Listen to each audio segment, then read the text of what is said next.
The central coast of New South Wales in Australia conceals a place with a grim reputation. Snapper Point, also known as the Deadly Cliffs. Despite being a popular tourist attraction, especially among fishing enthusiasts, this location is notorious for its steep, jagged cliffs. It's not uncommon for people to fall from these slopes straight into the turbulent ocean or get swept away by sudden waves. In recent years, at least 16 tourists have lost their lives in this area. However, as practice shows, it's not always just a blind chance or the whims of nature that cause these deaths. This story is about one such case. On April 24, 2016, around 10:30 in the morning, several visiting fishermen were going about their business near Snapper Point. Suddenly, some of them, looking down from the cliffs, noticed a strange object beating against the waves. It quickly became clear that it was a body wrapped in black plastic, another victim of the treacherous Deadly Cliffs. One of the witnesses immediately reported the gruesome find to the police. Soon, a rescue helicopter arrived at the scene to retrieve the body, which was lying face down. But from the first glance, the specialist realized that this was no mere accident. The discovered body belonged to a young girl and had over 30 stab wounds. Particularly deep blows were inflicted on the neck, and there were traces on the hands and wrists indicating desperate attempts to defend herself. Unfortunately, the victim's clothing was never found, which significantly complicated the process of identifying her. The primary task for the police was to establish the identity of the deceased, and only then reconstruct the chain of events that led the girl to the medical examiner's table. But recognizing her proved to be difficult. There were no distinctive features or characteristic details of appearance. The expert determined that death occurred as a result of a brutal stabbing, and the defensive wounds on the hands indicated that the girl fought for her life until the very end. The fact that the body was found naked suggested a probable rape, but it was impossible to confirm or refute this version. The water washed away all potential evidence. To help identify the victim, law enforcement officers created a computer reconstruction of her appearance and published it online, dubbing the deceased Snapper Point Jane Doe. The girl had Asian facial features, looked to be 20 to 35 years old, was of average build, about 5 feet 7 inches tall, with dark chestnut shoulder-length hair. The condition of the body suggested that it had been in the water for a relatively short time. Questioning fishermen and other potential witnesses yielded no results. No one saw anyone throw a dead girl from the cliffs into the water. The police began a large-scale check of all recently missing persons in the region, both local residents and tourists. Special attention was paid to those who might have lost contact with loved ones, friends, or girlfriends. At the same time, an active search was underway among foreigners who had recently arrived in Australia. And so, quite quickly, people responded who noticed a striking resemblance between the mysterious victim and a Chinese student who had come to Australia on an exchange 4 years ago.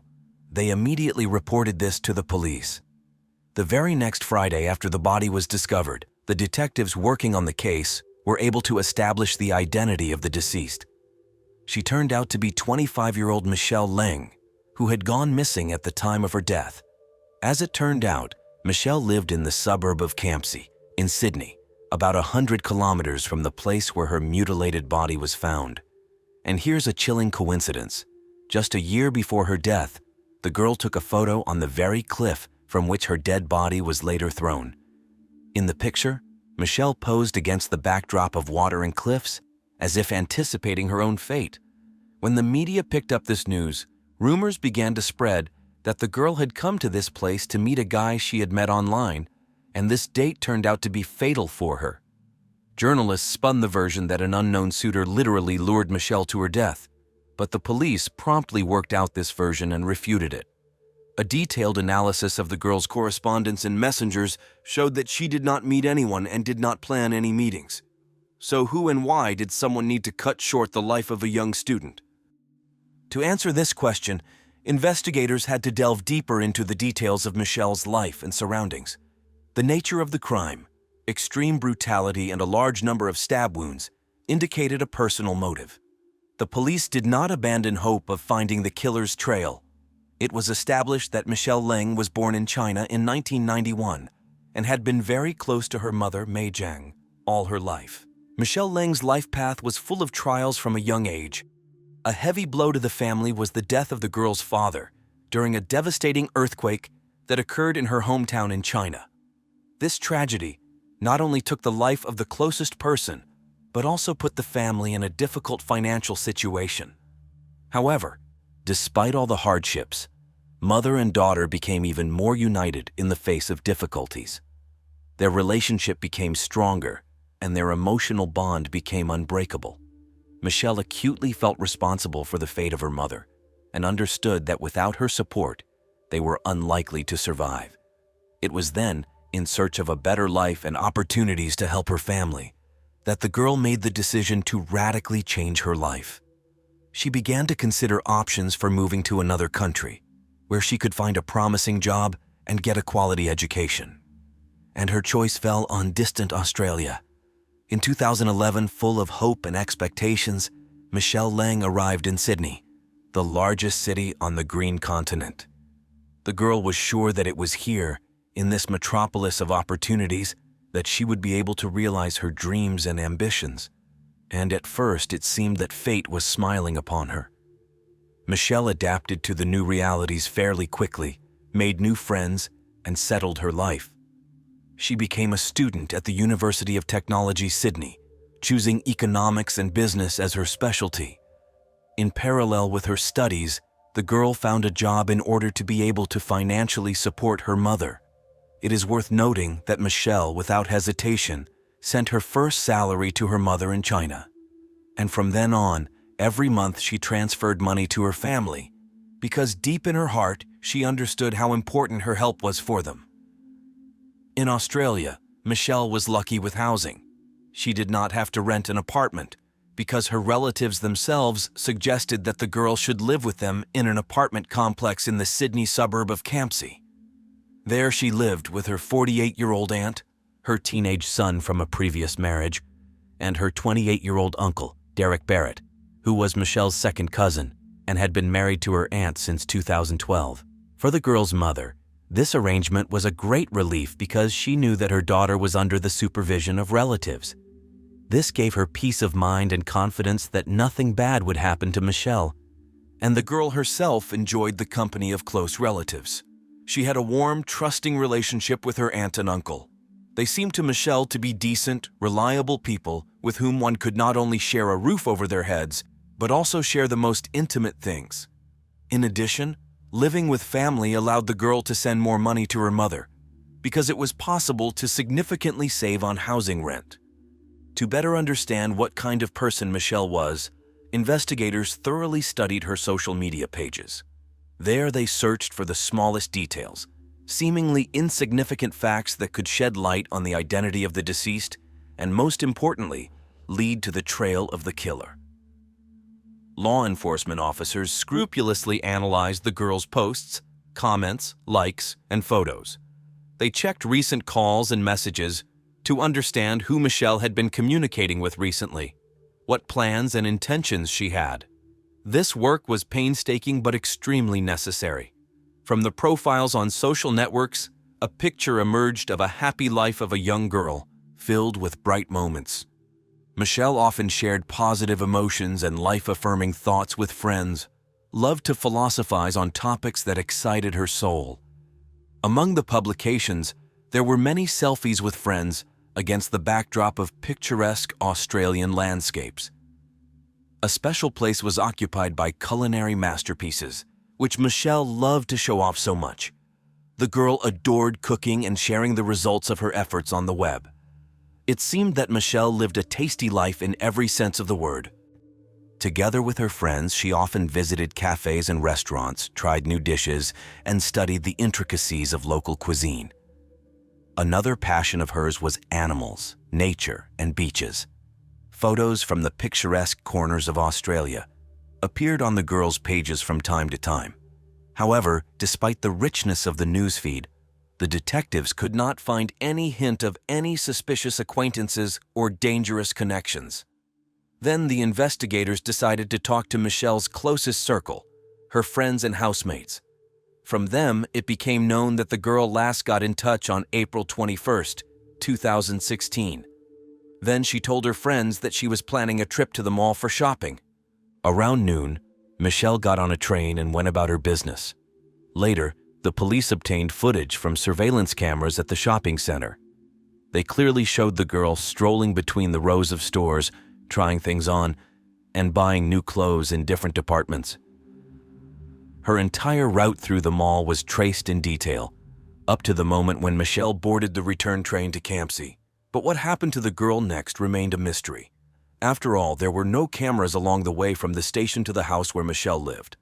The last clue was that the girl logged into her media platform one more time after returning, but then her online activity stopped. Most likely, it was at that moment that something terrible happened to her. It was also strange that Michelle disappeared on Thursday, and already on Sunday, her mutilated body was found tens of kilometers from home, on the cliffs at Snapper Point. And the first to fall under suspicion were her housemates, her aunt with her husband and their son. The woman confessed to the police that on the day of her niece's disappearance, she was in another city on business, so she did not even know whether Michelle had returned from shopping. But her husband, the deceased's uncle Derek Barrett, allegedly spent the whole evening at home. According to him, they had dinner together and then he went to bed. When he woke up in the morning, Michelle was already gone. The man assumed that his niece, like many girls her age, was having fun somewhere with friends, maybe even stayed overnight with someone. So at first, no one attached much importance to this. But when the girl did not show up at home on Saturday, Derek became worried. He began to write messages to Michelle, but in response, silence. The girl's mother, who was used to communicating with her daughter every day, was no less worried. Usually they talked a lot on the phone, but this time, Michelle seemed to have vanished into thin air.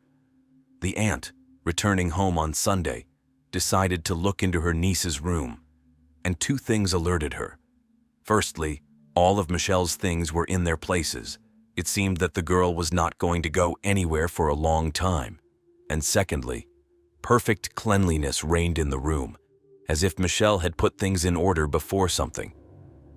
And this was also very strange. The aunt and uncle, shocked by the suspicious circumstances of Michelle's disappearance, decided to contact the police. Their statement was received almost simultaneously with the message from the girl's friends, who actively disseminated information about her disappearance on the web. Thanks to Michelle's wide circle of acquaintances, the news of her disappearance spread like lightning across the internet and became public knowledge. The publication on the Chinese website Weibo turned out to be especially resonant. It helped to link the unidentified body found on the cliffs with the missing student. Detectives, having processed all available information about Michelle, came to the conclusion that the girl had no obvious ill-wishers. In addition, she was quite smart and savvy to stand up for herself if necessary. Cheerful and sociable, Michelle was unlikely to become a victim of a targeted murder. So the police suggested that it could have been an attack by some maniac operating in the area. However, no other similar crimes were recorded in the area. While Michelle's killer was freely roaming at large, the public was increasingly worried about their own safety and expressed dissatisfaction with the actions of law enforcement officers. It seemed that the investigation had reached a dead end. Considering all possible versions, the investigators did not rule out racist motives. After all, the victim was an Asian girl. All students of the appropriate origin were warned about the potential danger. Until the criminal was at large, none of them could feel safe. Society demanded that the police solve the murder and arrest the suspect as soon as possible. Michelle's grief-stricken mother arrived in Australia to meet with the relatives with whom her daughter lived until her death. The woman gave several interviews to the press in which she promised to make every effort to find the dangerous criminal. She was full of determination and put a lot of pressure on the police. From her, journalists learned that Michelle's grandmother could not withstand the news of her granddaughter's death and died of a heart attack. Thus, the killer took the lives of two family members at once. First of all, the investigators thoroughly checked the alibis of Michelle's closest circle. Her aunt had reliable confirmation that on the day of her niece's disappearance, she was on a business trip in a small town south of Sydney. This was evidenced by several witnesses, as well as tickets for transport and surveillance camera recordings. The woman herself was very hard going through the tragedy, blaming herself for not protecting Michelle. In her opinion, if she had not left home on that ill-fated day, then perhaps she could have prevented the disaster and saved her niece's life. The deceased's cousin, who lived with Michelle, her aunt, and his stepfather, also had an alibi. On the day of the girl's disappearance, he was engaged in everyday affairs, went to school, met with friends. Unlike Uncle Derek, the boy admitted that he did not see his sister on Thursday.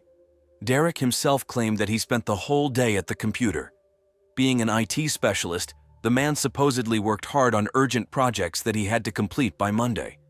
Michelle's cousin confirmed that his uncle really did not leave the computer then, but the boy could vouch for only about 3 hours spent with Derek in the apartment. Subsequently, the teenager made a shocking confession to the investigation.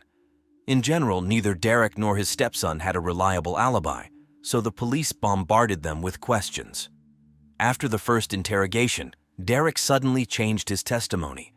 It turned out that in fact, he left the house and met with some girl while his wife was away. This detail immediately attracted the attention of investigators. When asked why he did not tell about this immediately, the man referred to problems with drug addiction. Allegedly, due to the use of psychotropic substances, he has memory lapses, so he remembers the events of that day very vaguely. Such a confession sharply contrasted with the previous image of a decent family man that Derek was trying to create, and he could not provide the contacts of the girl with whom he allegedly met, so no one believed this version. Then Derek changed his testimony again. Now he stated that he was simply afraid to admit to cheating so as not to lose his wife if she found out about everything. This story seemed extremely dubious to the detectives. In addition, they noticed discrepancies in the testimony of Derek and his stepson. So the investigators' suspicions focused on the figure of Michelle's stepfather. To shed light on this dark story, the police decided to find out more about Derek Barrett and study the information from his mobile phone. By tracking the geolocation, law enforcement officers found that literally half an hour before the discovery of Michelle's body, the suspect's phone lit up 10 kilometers from Snapper Point. After reviewing the footage from surveillance cameras, investigators recorded how Derek refueled his car at a gas station near the crime scene. There, he also bought some drinks, paying with a bank card. The surveillance camera footage at the gas station clearly captured Derek Barrett, leaving no doubt about his presence in the area. So the detectives decided to ask what the suspect was doing so close to where Michelle's body was found shortly before its discovery. The man explained his presence at Snapper Point by visiting relatives. As it later turned out, Derek knew these places very well, as he was born and raised nearby. Moreover, a year ago, it was he who took Michelle to Snapper Point, where the girl even managed to take several photos against the backdrop of picturesque cliffs. However, such a coincidence seemed extremely dubious to the investigators. Although they understood that it would not be easy to prove Derek's involvement in the crime. However, intuition persistently suggested to the cops that it was worth digging deeper in the direction of Barrett. So they obtained permission for a more detailed study of the contents of his mobile phone, hoping to find at least some clues that would link the suspect with the victim. And their efforts were not in vain. Thanks to special programs, experts were able to restore a lot of deleted photos and videos that shocked seasoned police officers. In many frames, Michelle was completely naked and, it seems, did not even suspect that she was being filmed secretly. The girl carelessly slept or took a shower while Derek voyeuristically recorded her on camera. But the most chilling discovery were the clips in which the unfortunate Michelle lay on the bed tied up, with a gag in her mouth. Her gaze, full of despair and pleas for salvation, left no doubt. The girl became a victim of brutal violence against her will. This evidence from Derek's phone actually confirmed his guilt in the death of his niece. The collected materials were more than enough to consider Barrett not just the main suspect, but actually Michelle's killer. So on April 30th, Derek was arrested and taken into custody. However, the man immediately began to deny any involvement in the crime. The defendant's lawyer petitioned for his client's release on bail, but the defense's argument sounded unconvincing.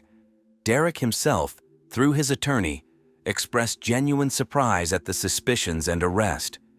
Despite this, his wife, the aunt of the deceased Michelle, immediately filed for divorce. The woman was stunned by what had been happening within the walls of her house right under her nose. How could she have failed to notice all these warning signs earlier? She and her son immediately cut off all relations with Derek. Investigators determined that the photos of Michelle bound and gagged were taken on the day of her disappearance.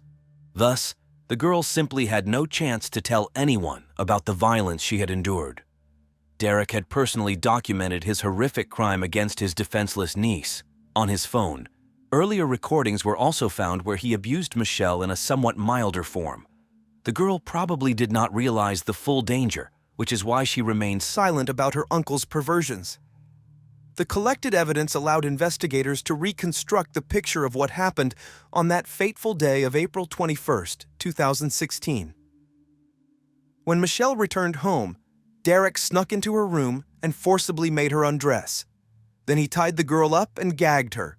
Recording all of this on camera, the pervert at his victim. Soon after, Michelle's cousin, her aunt's son, returned home. The boy reported that for almost the entire time he was in the apartment, he did not see his stepfather but only heard some sounds. Apparently, water was constantly running in the shower, and Derek wasn't coming out for some reason. This seemed suspicious to the teenager, so he even became a bit worried. He approached the bathroom door and asked his stepfather if everything was all right. Hearing an affirmative response, the boy calmed down somewhat. Still, it was strange that Derek had been in the shower for almost 3 hours straight. During all this time, the man only opened the door once to ask his stepson to hand him some shampoo he had supposedly forgotten in the room. At the same time, Derek did not allow the boy to enter. Michelle's cousin sensed something was wrong but didn't dare to argue with his stepfather. At that moment, the teenager had no idea that he had narrowly missed witnessing the violence and that he could have saved his sister if he had insisted. The boy had no idea that Michelle was at home all this time. After all, judging by everything, she was tied up in her room upstairs. Shortly after her cousin left for a walk with friends, the unfortunate girl met her death at the hands of the perverted sadist. Derek managed to conceal the exact course of events and circumstances of the murder. The man claimed that due to drug use, he suffered from amnesia, so he simply didn't remember the details. It is only known that after the killing, Michelle's body ended up in the trunk of Derek's car. On April 23rd, the day after the murder, surveillance cameras on a neighboring house recorded the suspect taking out the trash from his home 4 times. Most likely, this was Derek's attempt to get rid of blood traces in the room. Then the man took the body to Sniper Point, the place where Michelle's mutilated remains were later discovered. Recordings from other surveillance cameras confirm that around 7 in the morning on April 24th, Derek's car entered the territory of Lake Manmura National Park. Just a few hours later, the girl's body was found by fishermen at the foot of the cliffs. The collected evidence was quite sufficient to prove Derek Barrett's guilt. The only chance for the defendant to avoid responsibility could have been declaring him insane. This is what the man's defense insisted on, using his claimed amnesia as an argument. However, the conclusions of the psychiatric examination were disappointing for Derek. The doctors did not find any deviations or disorders in him that could have affected his awareness of his own actions. This meant that the man was fully capable of standing trial and answering for his actions. So, after consulting with his lawyer, Derek Barrett decided to plead guilty to all charges, hoping to mitigate his sentence this way. During the trial, he tearfully apologized several times to those present, especially to his victim's mother. However, even in the dock, Derek continued to insist that drug problems had led to lapses in his memory. During the court hearing, Derek Barrett repeatedly stated that the events of that fateful day were forever etched in his memory, not allowing him to sleep peacefully at night. The man claimed that he was tormented by nightmares from which he would wake up in tears. The accused even expressed remorse for his actions, assuring that he sincerely regretted the consequences of his deeds. However, Derek continued to insist that on the day of the murder, he was under the strong influence of narcotics, which caused him to be unaware of his actions and unable to recall the details of what had happened. While in prison, he even wrote a letter to his victim's mother, May, in which he begged for forgiveness. In his message, Derek apologized 1,000 times for what he had done, assuring that he deeply regretted the crime committed. But despite all his pleas, the court found Barrett guilty of first-degree murder and a whole series of other serious crimes. The incredible cruelty and perverted nature of the sexual violence Michelle endured became aggravating circumstances in the sentencing. Consequently, Derek was sentenced to 46 years in prison. According to Australian law, he will have the right to apply for parole after serving 34 years of this term. However, the story of Mengmei Leng's suffering did not end there. In 2019, a fateful event occurred that shed light on the full scale of abuse the 25-year-old student from China endured before her horrific death. It happened when Michelle's aunt came to visit her elderly mother, who lived in Strathfield, another Sydney suburb. The girl's grandmother suffered from dementia, so her daughter had to visit the sick woman often. During one of these visits, the elderly lady was tightly clutching a small object in her hands. When her daughter asked to see what she had, the woman handed her a USB flash drive. Michelle's mother wondered what it was and what information it contained. Unfortunately, the grandmother couldn't answer these questions. She thought she was holding some kind of toy, so Michelle's aunt took the flash drive with her. Upon arriving home, the woman decided out of curiosity to see what might be on it. She inserted the drive into her computer and froze in horror at seeing its contents. The aunt immediately contacted the police, handing over the terrible find to law enforcement. The flash drive contained 13 photographs and 9 videos, with a total duration of over an hour. All these materials vividly demonstrated the horrific scale of abuse that poor Michelle endured in the last hours of her life. The video showed Derek bursting into the girl's room, brutally tossing her around like a rag doll, after which he repeatedly raped her. Michelle's screams and pleas to stop the abuse seemed only to fuel her executioner's sadistic inclinations. Derek's face was frozen in a mask of perverted pleasure, and it didn't look at all like the man was under the influence of drugs, as he tried to prove in court. No, it seemed he was simply reveling in his power over the defenseless victim and deriving sick satisfaction from the very process of violence. But it still remains a mystery how the flash drive with these horrifying video evidence ended up with Michelle's grandmother. The old woman had no connection to either Derek or his victim. She lived quite far from Campsie, and she couldn't explain the origin of the USB drive herself due to progressive dementia. Eventually, the court was forced to review the charges against Derek Barrett in light of the newly discovered circumstances. He was charged with 9 additional counts related to sex crimes. This increased his prison term by 20 years to 66, and the period after which Barrett can apply for parole increased to 36.5 years. The relatives of the deceased girl insisted that her killer should be sentenced to life imprisonment without the possibility of parole.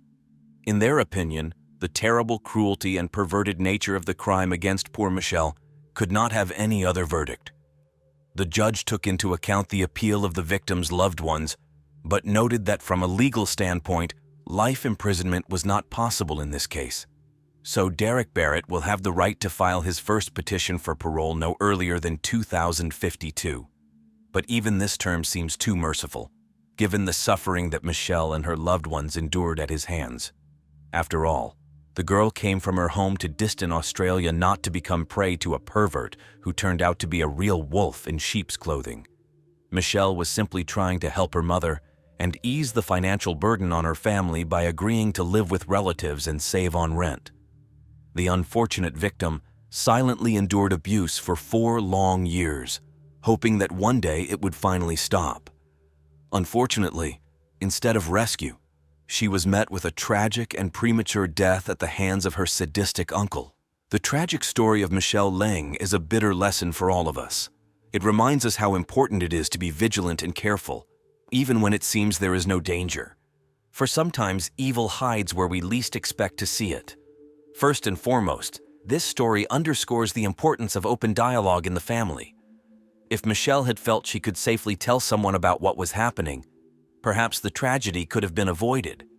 So creating an atmosphere of trust and mutual understanding between loved ones is the first step to preventing such situations. Also, this terrible story teaches us not to ignore warning signs. Perhaps if Michelle's relatives had been more attentive to changes in her behavior, they could have raised the alarm in time. So if you notice that something incomprehensible is happening with your loved ones, don't be afraid to reveal it and offer your help. Women and girls should be especially careful. Unfortunately, they most often become victims of domestic violence and perverted encroachments. So it's so important not to be silent, not to be ashamed, and not to endure abuse. If you feel something is wrong, immediately seek protection from relatives or contact law enforcement. Let Michelle's death not be in vain. Let's make her story a warning to all of us. Let's be more sensitive to our loved ones, more attentive to alarming bells, and always ready to come to the aid of those who need it.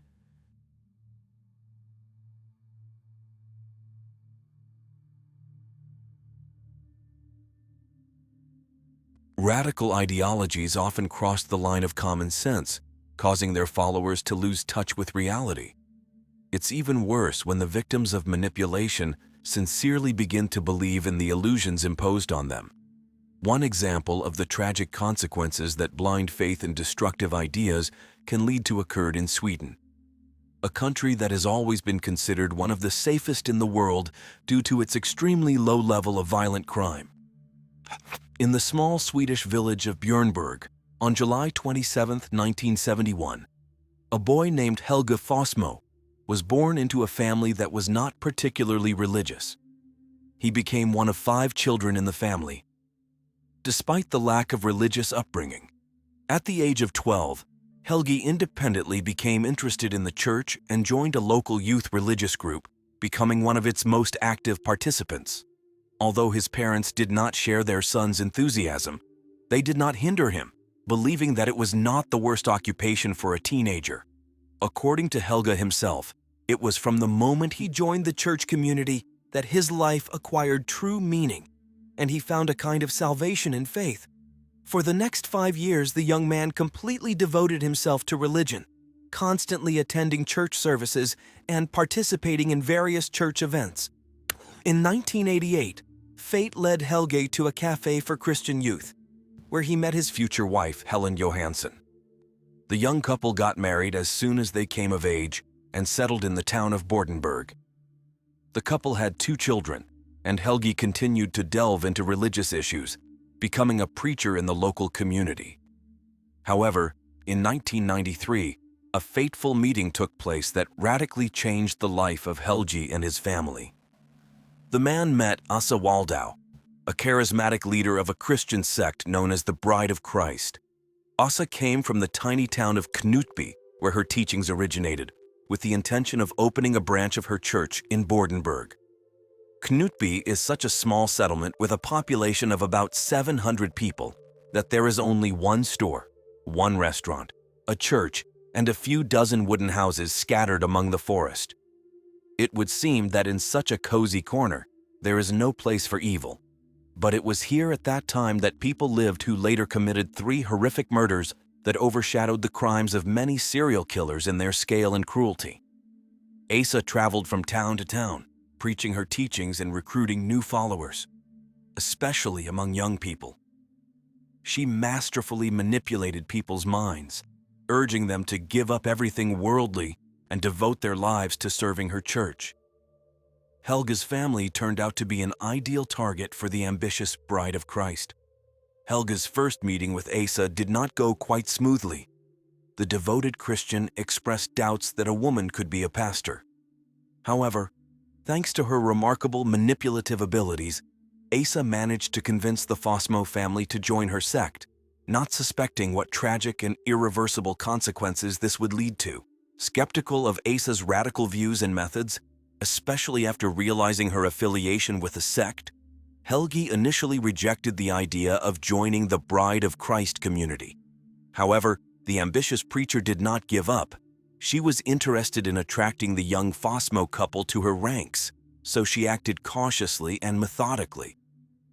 Over the next 4 years, Asa gradually gained the trust of Helgi and Helen, convincing them of the safety of her church's activities.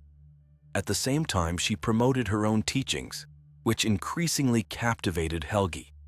Eventually, in 1997, the couple agreed not only to join Asa's community, but also to move to the town of Knutby, where her church was located.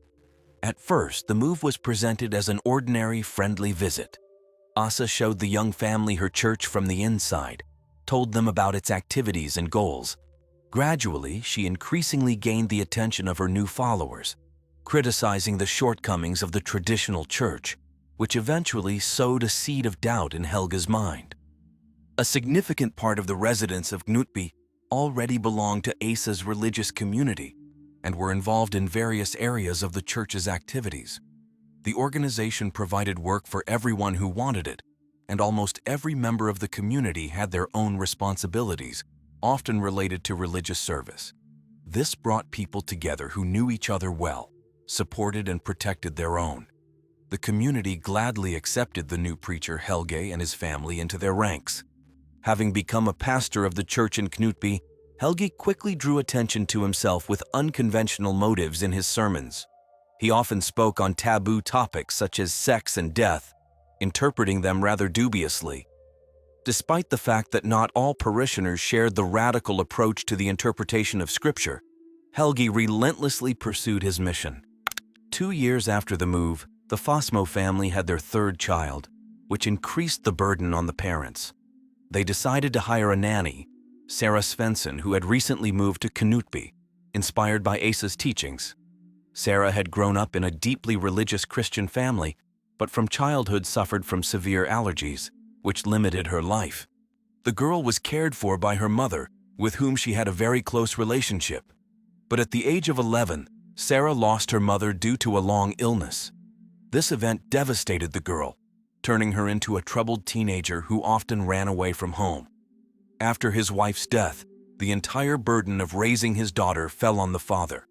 Despite all his efforts, the man could not fully replace Sarah's mother, although they also had a close bond. The girl stayed with her father until she accidentally met Asa during her travels around the cities in search of new followers. Their acquaintance took place at Bible courses and quickly grew into a close friendship.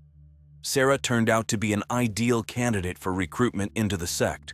For the experienced manipulator Asa, it was not difficult to discern the girl's vulnerable spots and skillfully use them to lure her into her community. Eventually, Sarah decided to move to Knutby to be closer to the church and comprehend the ways that Asa preached. During this period, Helgi became closer to Asa than ever before. They spent a lot of time together, not only delving into the study of Scripture. This couple claimed to receive divine messages, which they interpreted as prophecies. Helgi diligently wrote down these revelations in his diary, describing in detail the visions, sensations, and their interpretation. One of these records stated that God named Helgi the King of Kings and Asa the Queen of Heaven. According to the pastor, he appeared in the world even at the time of the creation of the world, and since then had been waiting for a meeting with an equal being, Asa. The woman, in turn, insisted that she should marry Helge, because their union would elevate the alternative religion to an incredible height. Both unreservedly believed in these ideas. In 1999, they arranged a kind of sacrament, the wedding ceremony of Helge and Asa. The man gave her a ring with 7 diamonds, because this number has a sacred meaning in many faiths. And all this despite the fact that Helen was still the official wife of the pastor. Of course, such a course of events caused unbearable jealousy on the part of Helen, which led to a rift in her relationship with her husband. Then Asa intervened. She criticized the young wife for jealousy, calling this feeling the most shameful for a true Christian. The sect leader insisted that Helen should change her attitude, otherwise the community would find a way to create serious problems for her. in particular, to take away the house. The intimidated woman was forced to come to terms. The relationship between Helgi and Asa took on an increasingly strange hue. Despite the fact that the pastor was still officially married, he hardly engaged with his family, spending all his time with Asa. This became especially noticeable after their sacrament. The woman constantly showered him with love and praise, attaching him to herself more and more. Asa skillfully used Helgi's devotion not to build a strong relationship or even to separate him from his wife. Her only goal was to establish complete control over the man.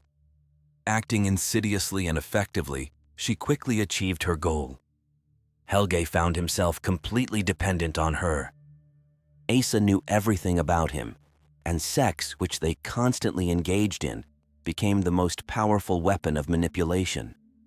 At the same time, the sect leader convinced the pastor that he could literally embody Jesus. All these absurd ideas multiplied like a snowball, and the behavior of Helgi and Asa became more and more outrageous and abnormal.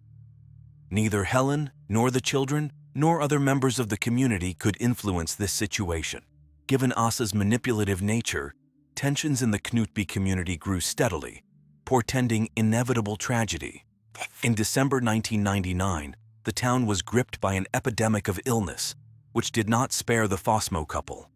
Confined to bed by illness, Helga and Helen were forced to transfer most of the household chores to nanny and housekeeper Sarah Svensson, who miraculously escaped infection. On the morning of December 18th, despite feeling unwell, the couple had breakfast together, after which an exhausted Helgi decided to lie down to rest.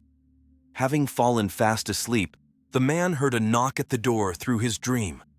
Upon waking up, he found that his wife was nowhere to be found. It turned out that a concerned neighbor had come to their house, who had not heard any news from the couple all day. Helge assured the neighbor that everything was fine, but he insisted on seeing Helen. The woman did not respond to loud calls, although she definitely had to be at home. Remembering that his wife was going to take a shower, Helgi became worried about her long absence. The men decided to check what had happened. Since Helen did not respond to her name, they had to break the lock with a screwdriver. In the overflowing bathtub, they found the lifeless body of a woman floating face down. The door was locked from the inside, and Helen was still wearing the nightgown she had worn at breakfast. Helgi's eerie scream attracted the attention of several neighbors who ran to the house. Together, they pulled the body out of the water and tried to perform cardiopulmonary resuscitation, but it was too late. 27-year-old Helen was pronounced dead. The autopsy revealed that the deceased woman had a serious head injury that could well have been fatal. The forensic expert suggested several possible causes of death. Obviously, the resulting traumatic brain injury could lead to loss of consciousness and, as a result, drowning of the young mother. Even more questions were raised by the results of a toxicological examination, which revealed an extremely high dose of opioids in the victim's blood. According to calculations, this amount of drugs would be enough to kill Helen, but the woman never took any drugs. Despite all the signs of a possible murder, law enforcement officers classified this case as an accident. They concluded that Helen slipped, fell, and hit her head on the faucet. Sarah Svensson's testimony played an important role in this, confirming every word of the pastor that his wife was alone in the bathroom and no one could kill her. Helgi appeared grief-stricken and sincerely saddened by the loss of his beloved wife. However, those who knew him more closely noticed some strange changes in the behavior of the widower. In particular, he almost immediately got rid of all the things associated with Helen and never mentioned her again, even forbidding the children to talk about their mother. Some suspected that Helen's death was not an accident, but that the unwanted wife was simply gotten rid of so that she would not interfere with ambitious plans. In addition, it became known that the man personally influenced the conclusion of the forensic medical examination. At first, Helgi, citing religious beliefs, demanded that an autopsy not be performed at all, but he was refused due to the suspicious circumstances of the death. Then the preacher insisted on removing information about the presence of opioids in the blood of the deceased from the conclusion. He explained his demand by the desire to minimize the likelihood that his wife could have committed suicide, because it is a sin because of which her soul will not go to heaven. With these dubious actions, Helge allegedly sought to protect Helen's memory and the reputation of his family from shame. Suddenly, during this period, Asa lost interest in Helge. Their stormy romance was cut short when she once again went on a pilgrimage and decided not to return. Unfortunately, the charismatic leader managed to thoroughly brainwash the pastor, who was filled with determination to continue on the path of the sect. Despite the ostentatious grief and tears, Helge very quickly found a new love in the person of Asa's sister, Alexandra Waldau. The relationship between the lovers developed rapidly, greatly facilitated by Helge's high status. At that time, many considered him a person close to God, so they treated him with great respect, which also bribed Alexandra. Already in the spring of 2000, she moved into the pastor's house and soon they got married. However, even a new marriage did not curb Helge's sexual appetites. One woman was always not enough for him, so already in the spring of 2001, he began to actively court the nanny of his children, Sarah Svensson, who still worked in his house. The girl readily accepted signs of attention from such a respected man. Their relationship even received a blessing from the sect leader Asa Waldau. By the time these events unfolded, Helge's relationship with Alexandra had deteriorated. Nanny Sarah, who became the pastor's lover, tried to support him in solving family problems. Helge cynically took advantage of the girl's sympathy, often inviting her to pray together in the church. During these prayer meetings, the man often inclined Sarah to intimacy, insisting that this had nothing to do with satisfying carnal desires, but was a kind of spiritual union and a message to God. So strong was Sarah's belief in Helge's righteousness that she willingly believed these stories and even felt some kind of divine inspiration at such moments. The girl sincerely believed that she was doing a godly deed, although in fact she fell into the trap of a skilled manipulator who covered himself with spiritual values, having goals far from religion. Shortly after the beginning of this relationship, Helge began to voice increasingly contradictory statements. At first, he declared that the Lord was waging his battles on earth, and the pastor himself was his warrior. According to Helge, this mission was not easy, because sometimes it was necessary to remove various obstacles along the way. The man spoke in riddles, and the naive Sarah, who perceived her lover's sermons as divine revelations, willingly believed everything. In fact, Helge was gradually probing the ground for the implementation of his insidious plan. Later, the pastor began to tell that during sex, God sends him important messages about the fate of his second wife, Alexandra. Helge interpreted these signs as a portent of her imminent death. Brainwashing Sarah, he claimed that the Lord had shown him the ideal life companion, herself, the nanny. Moreover, Helge intimidated the girl by saying that he himself could die if his marriage to Alexandra was not dissolved. Although during this period their union was falling apart at the seams, the pastor could not get a divorce due to strict church rules. Like all the women in Helge's entourage, Sarah was enchanted by his stories. With these bizarre messages, he gradually led the nanny of his children to commit a terrible act. The skilled manipulator managed to firmly tie the victim to himself, using his authority in the church and knowledge of Sarah's vulnerabilities. Helge adopted many techniques of such control from Asa, and now willingly put them into practice. At that time, many people seriously considered the pastor to be the person closest to God, so it was not difficult for him to persuade the nanny to his side. According to Helge, the girl had to help the Almighty in the battle with demons, for which she needed to move in with him, despite the fact that he was still living with Alexandra. The women lived in different rooms, and Helge had sex with both of them every night in turn, each time justifying it as a fight against evil spirits. The pastor called intimate relationships a ritual of purification from defilement. His eloquence allowed him to convince his mistresses that he was a messenger of heaven, and in this way opposed the enemies of the Lord. These peculiar three-way relationships lasted until 2003, although Helgi already wanted to get rid of Alexandra, with whom he allegedly broke up, but could not officially divorce. During this period, the manipulation of Sarah reached its apogee.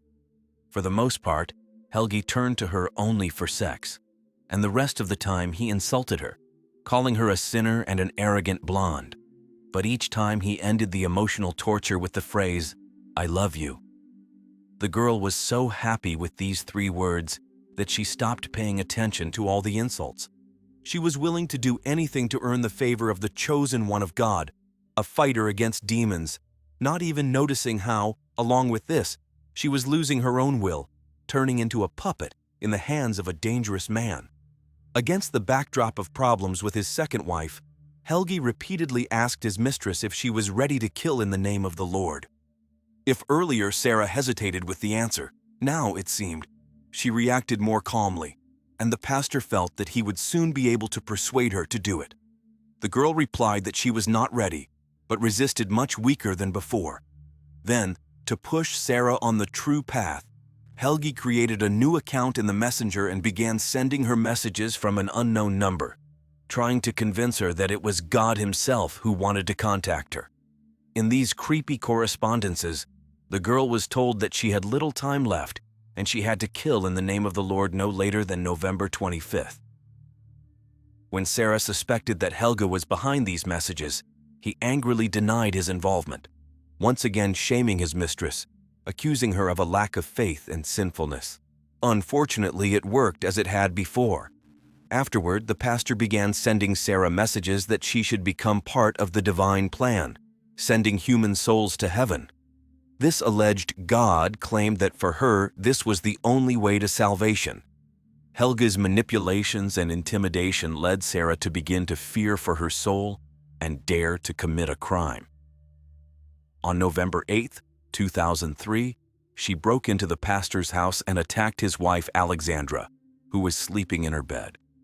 Sarah hit her with a hammer, but the woman miraculously managed to survive and fight off the attacker. The reason for the attack was a message that Sarah allegedly received from God via messenger. It contained an order to immediately kill the preacher's wife. Oddly enough, the criminal escaped punishment, probably due to Helga's insistence not to report the incident to the police. Indeed, no record of this event was found in the law enforcement database. Instead of punishment, the pastor expelled his former mistress to live with her own father. However, this did not affect Sarah's correspondence with God in any way, which only fueled her terrifying confidence in the need to kill.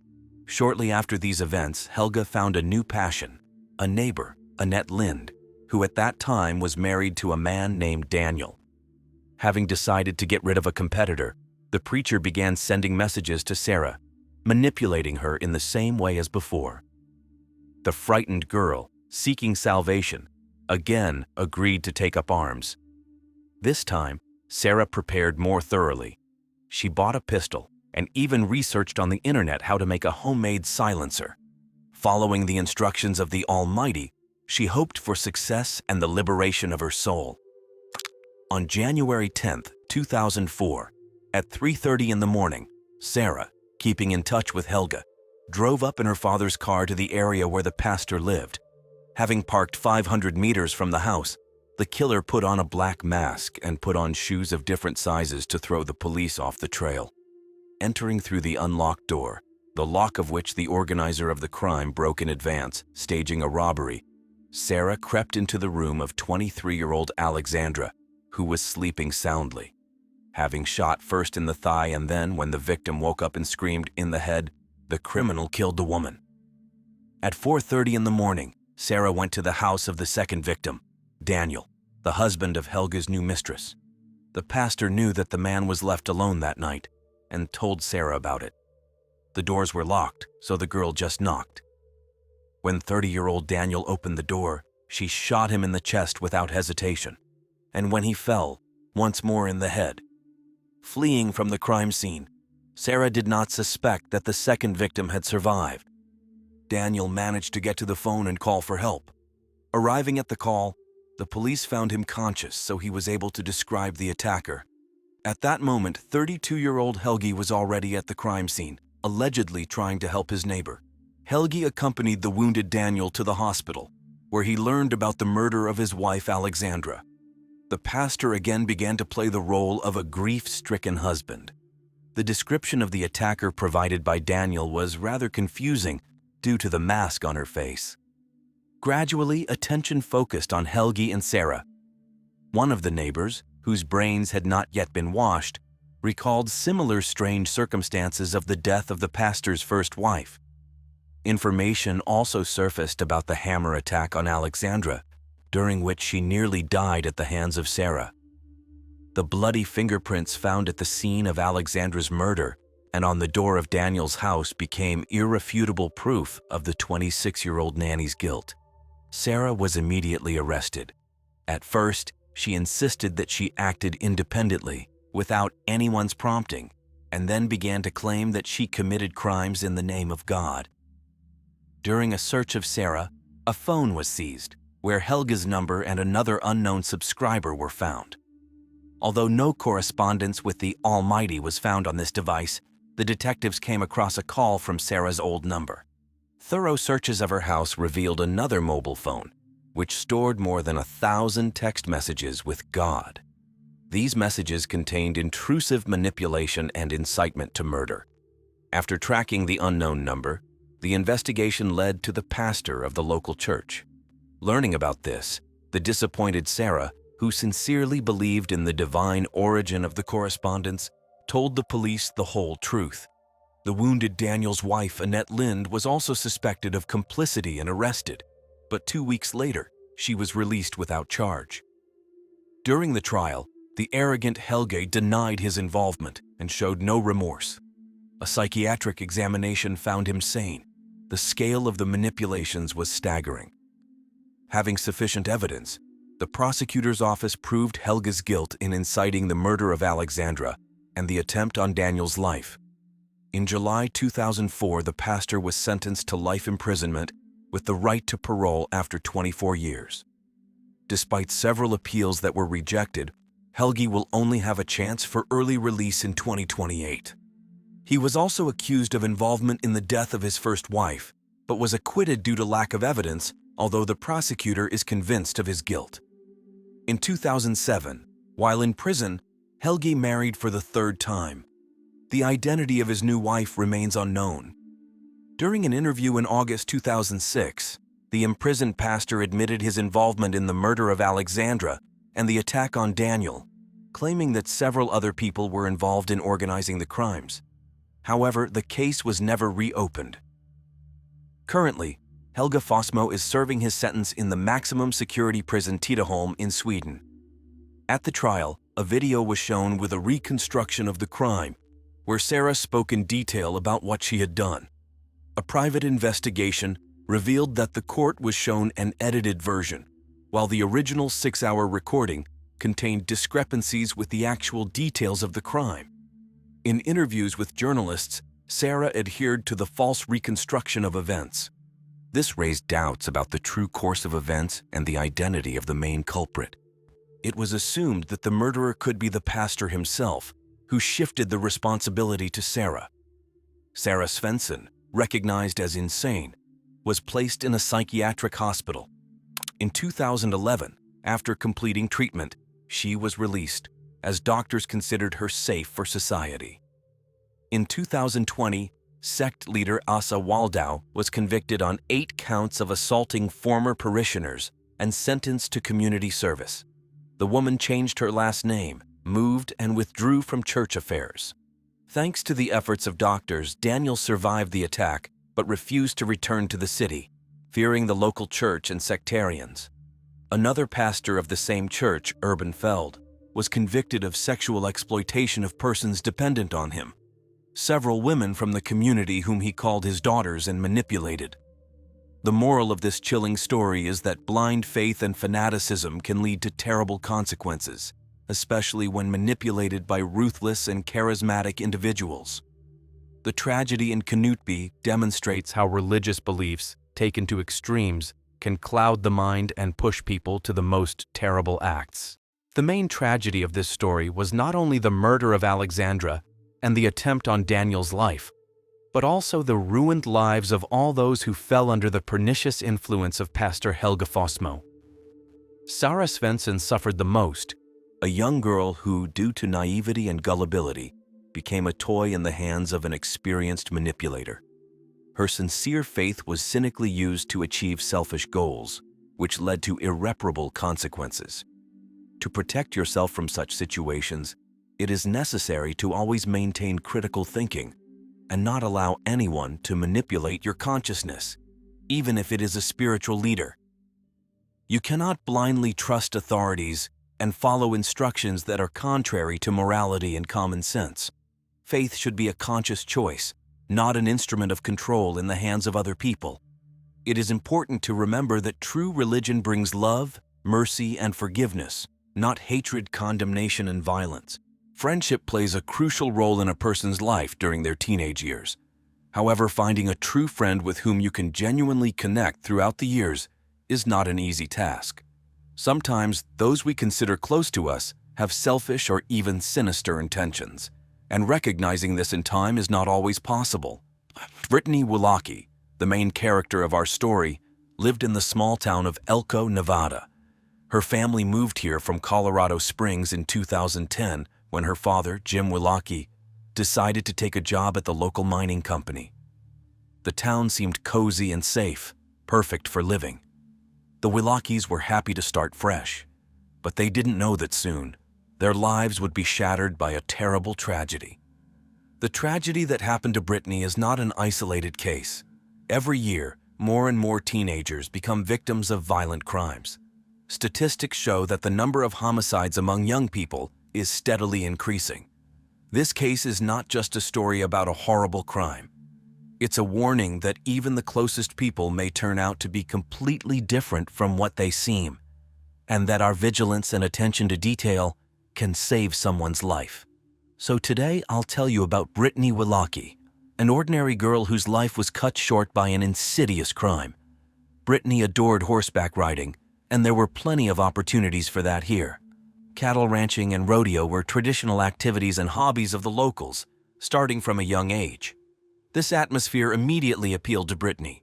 There was picturesque wild nature, horseback riding, and ATV riding, which the main character of the story enjoyed.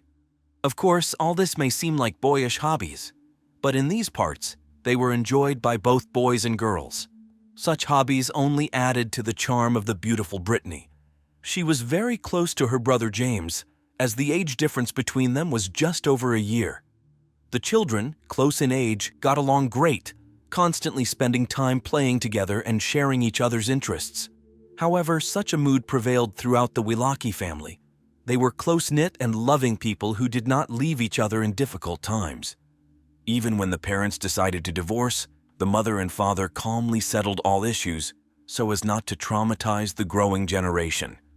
After that, they maintained a friendly relationship. They didn't even have problems with the division of property and custody rights. The former husband and wife reached an agreement without arguments. After the separation, Alicia moved out of her ex-husband's house, but settled nearby so that they could continue to raise their children together and not force them to make unnecessary moves. The mother and father took turns picking up their son and daughter and constantly communicated with each other. Such behavior helped to smooth out the traumatic nature of the divorce process, which inevitably affects every child. In particular, thanks to this approach, Brittany grew up to be an intelligent girl with strong moral principles and beliefs. She was very independent and not afraid of difficulties.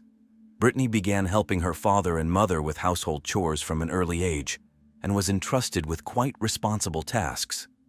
Nevertheless, Brittany always coped excellently. By the age of 16, she had already matured enough and behaved like an adult. Brittany was great in the saddle and could herd cattle. Helping out on the ranch tempered Brittany's character and taught her a lot. She was admired by her loved ones and even neighbors who saw diligence and professionalism in her actions. At the same time, at the age of 16, Brittany remained a typical teenage girl with appropriate interests, such as experimenting with makeup and clothes. Brittany was an incredibly cheerful and friendly girl. After graduating from school, She dreamed of dedicating herself to studying psychiatry at university in order to be able to support people with mental disorders. The suffering of others always touched Brittany deeply, so it's not surprising that this activity was among her top priorities. She aspired to fulfill herself in this direction. But despite all her wonderful qualities, in 2020, Brittany faced bullying at school. Her best friend said that many people suddenly turned against the girl for no apparent reason. In her friend's opinion, the main motive for the bullying was jealousy and envy, as many girls envied Brittany's beauty and intelligence. As a result, Brittany had to switch to homeschooling. But she did not despair. Thanks to social networks, Brittany found a small circle of close people who sincerely loved and supported her. Brittany devoted even more time to her passion, horse racing, where she met like-minded people. It was there that she met Bryce Dickey, who was a few years older than her. They quickly got along and became friends. Brittany always spoke of him as an older brother, although it seems the guy wanted more. He constantly spent time with his friend, and Brittany herself got along well with his family. But despite this, their relationship remained purely friendly. Bryce was described as a polite and pleasant young man who, just like Brittany, was always ready to help those in need. The similarity of characters brought these two together. On March 8, 2020, the friends agreed to meet to spend time together as they often did. On the same day, Brittany's father, who played in a rock band, had a rehearsal. Brittany gladly joined him before meeting Bryce. She was in a great mood, cheerfully chatting with all the musicians. Brittany even invited Bryce to watch their performance, but the guy was late and missed the rehearsal. Bryce planned to pick up his friend in his car so they could watch a movie at his place, and then promised to take her back. It was assumed that Brittany's father would return around 7:30, and by that time, Brittany should have been waiting for him at home. When her father returned at the appointed time, it turned out that his daughter was not home yet. The man walked through the whole house calling Brittany by name, but there was no answer. He began to worry and tried to call her, but her number was turned off. This seemed extremely strange, because usually responsible Brittany always warned if her phone was about to die. She was never late, and even if she wasn't going to make it, she would definitely inform her family. The assumption that Brittany could have simply forgotten about the arrangement or lost track of time and not noticed that the evening had come sounded absolutely implausible. The worried father turned to his son, but he also had no idea where his sister might be. Then the man contacted the last person with whom Brittany was supposed to spend time that day, Bryce. The guy said that after a few hours spent in the city, he dropped his friend off at the school, where she met some young man unknown to him. After that, Bryce left so as not to interfere with their conversation. Brittany's father was surprised why they didn't watch the movie as they had originally planned. Bryce claimed that he and Brittany had simply changed their plans and decided to take a ride out of town. The father of the missing girl, of course, was interested in who she met, but Bryce did not know him personally. According to his description, it was a tall, light-skinned young man who looked like a cowboy. This information surprised the girl's father. It was unclear who the stranger was and why Bryce left his friend with him instead of giving her a ride home, as they had previously agreed. This was not at all like Bryce, who always cared about Brittany, and here he just left her with some guy and drove away. A strange situation. Immediately after talking with Brittany's father, Bryce wrote to her brother. He seemed to be very worried about what had happened and felt guilty for not taking his friend home. He said she herself asked to be left. But now Bryce realized the seriousness of the situation and feared that something might have happened to her. The only thing the guy remembered was the stranger's old Ford F-150 pickup truck, which he described as an unpleasant color. This detail only heightened the anxiety of the relatives because none of their acquaintances drove such a vehicle. Brittany's entire family did not sleep that night, dialing her number hundreds of times, but the calls were constantly redirected to voicemail. In addition, the father and brother patrolled the streets in a car, driving around the school and the entire city, hoping to find the missing girl. They called her friends and acquaintances. Finally, one of the friends recalled that shortly before the disappearance, Brittany had mentioned some guy named JT. She did not describe any details of their communication, but it seemed that Brittany was going to meet with him. This lead seemed very important for the investigation.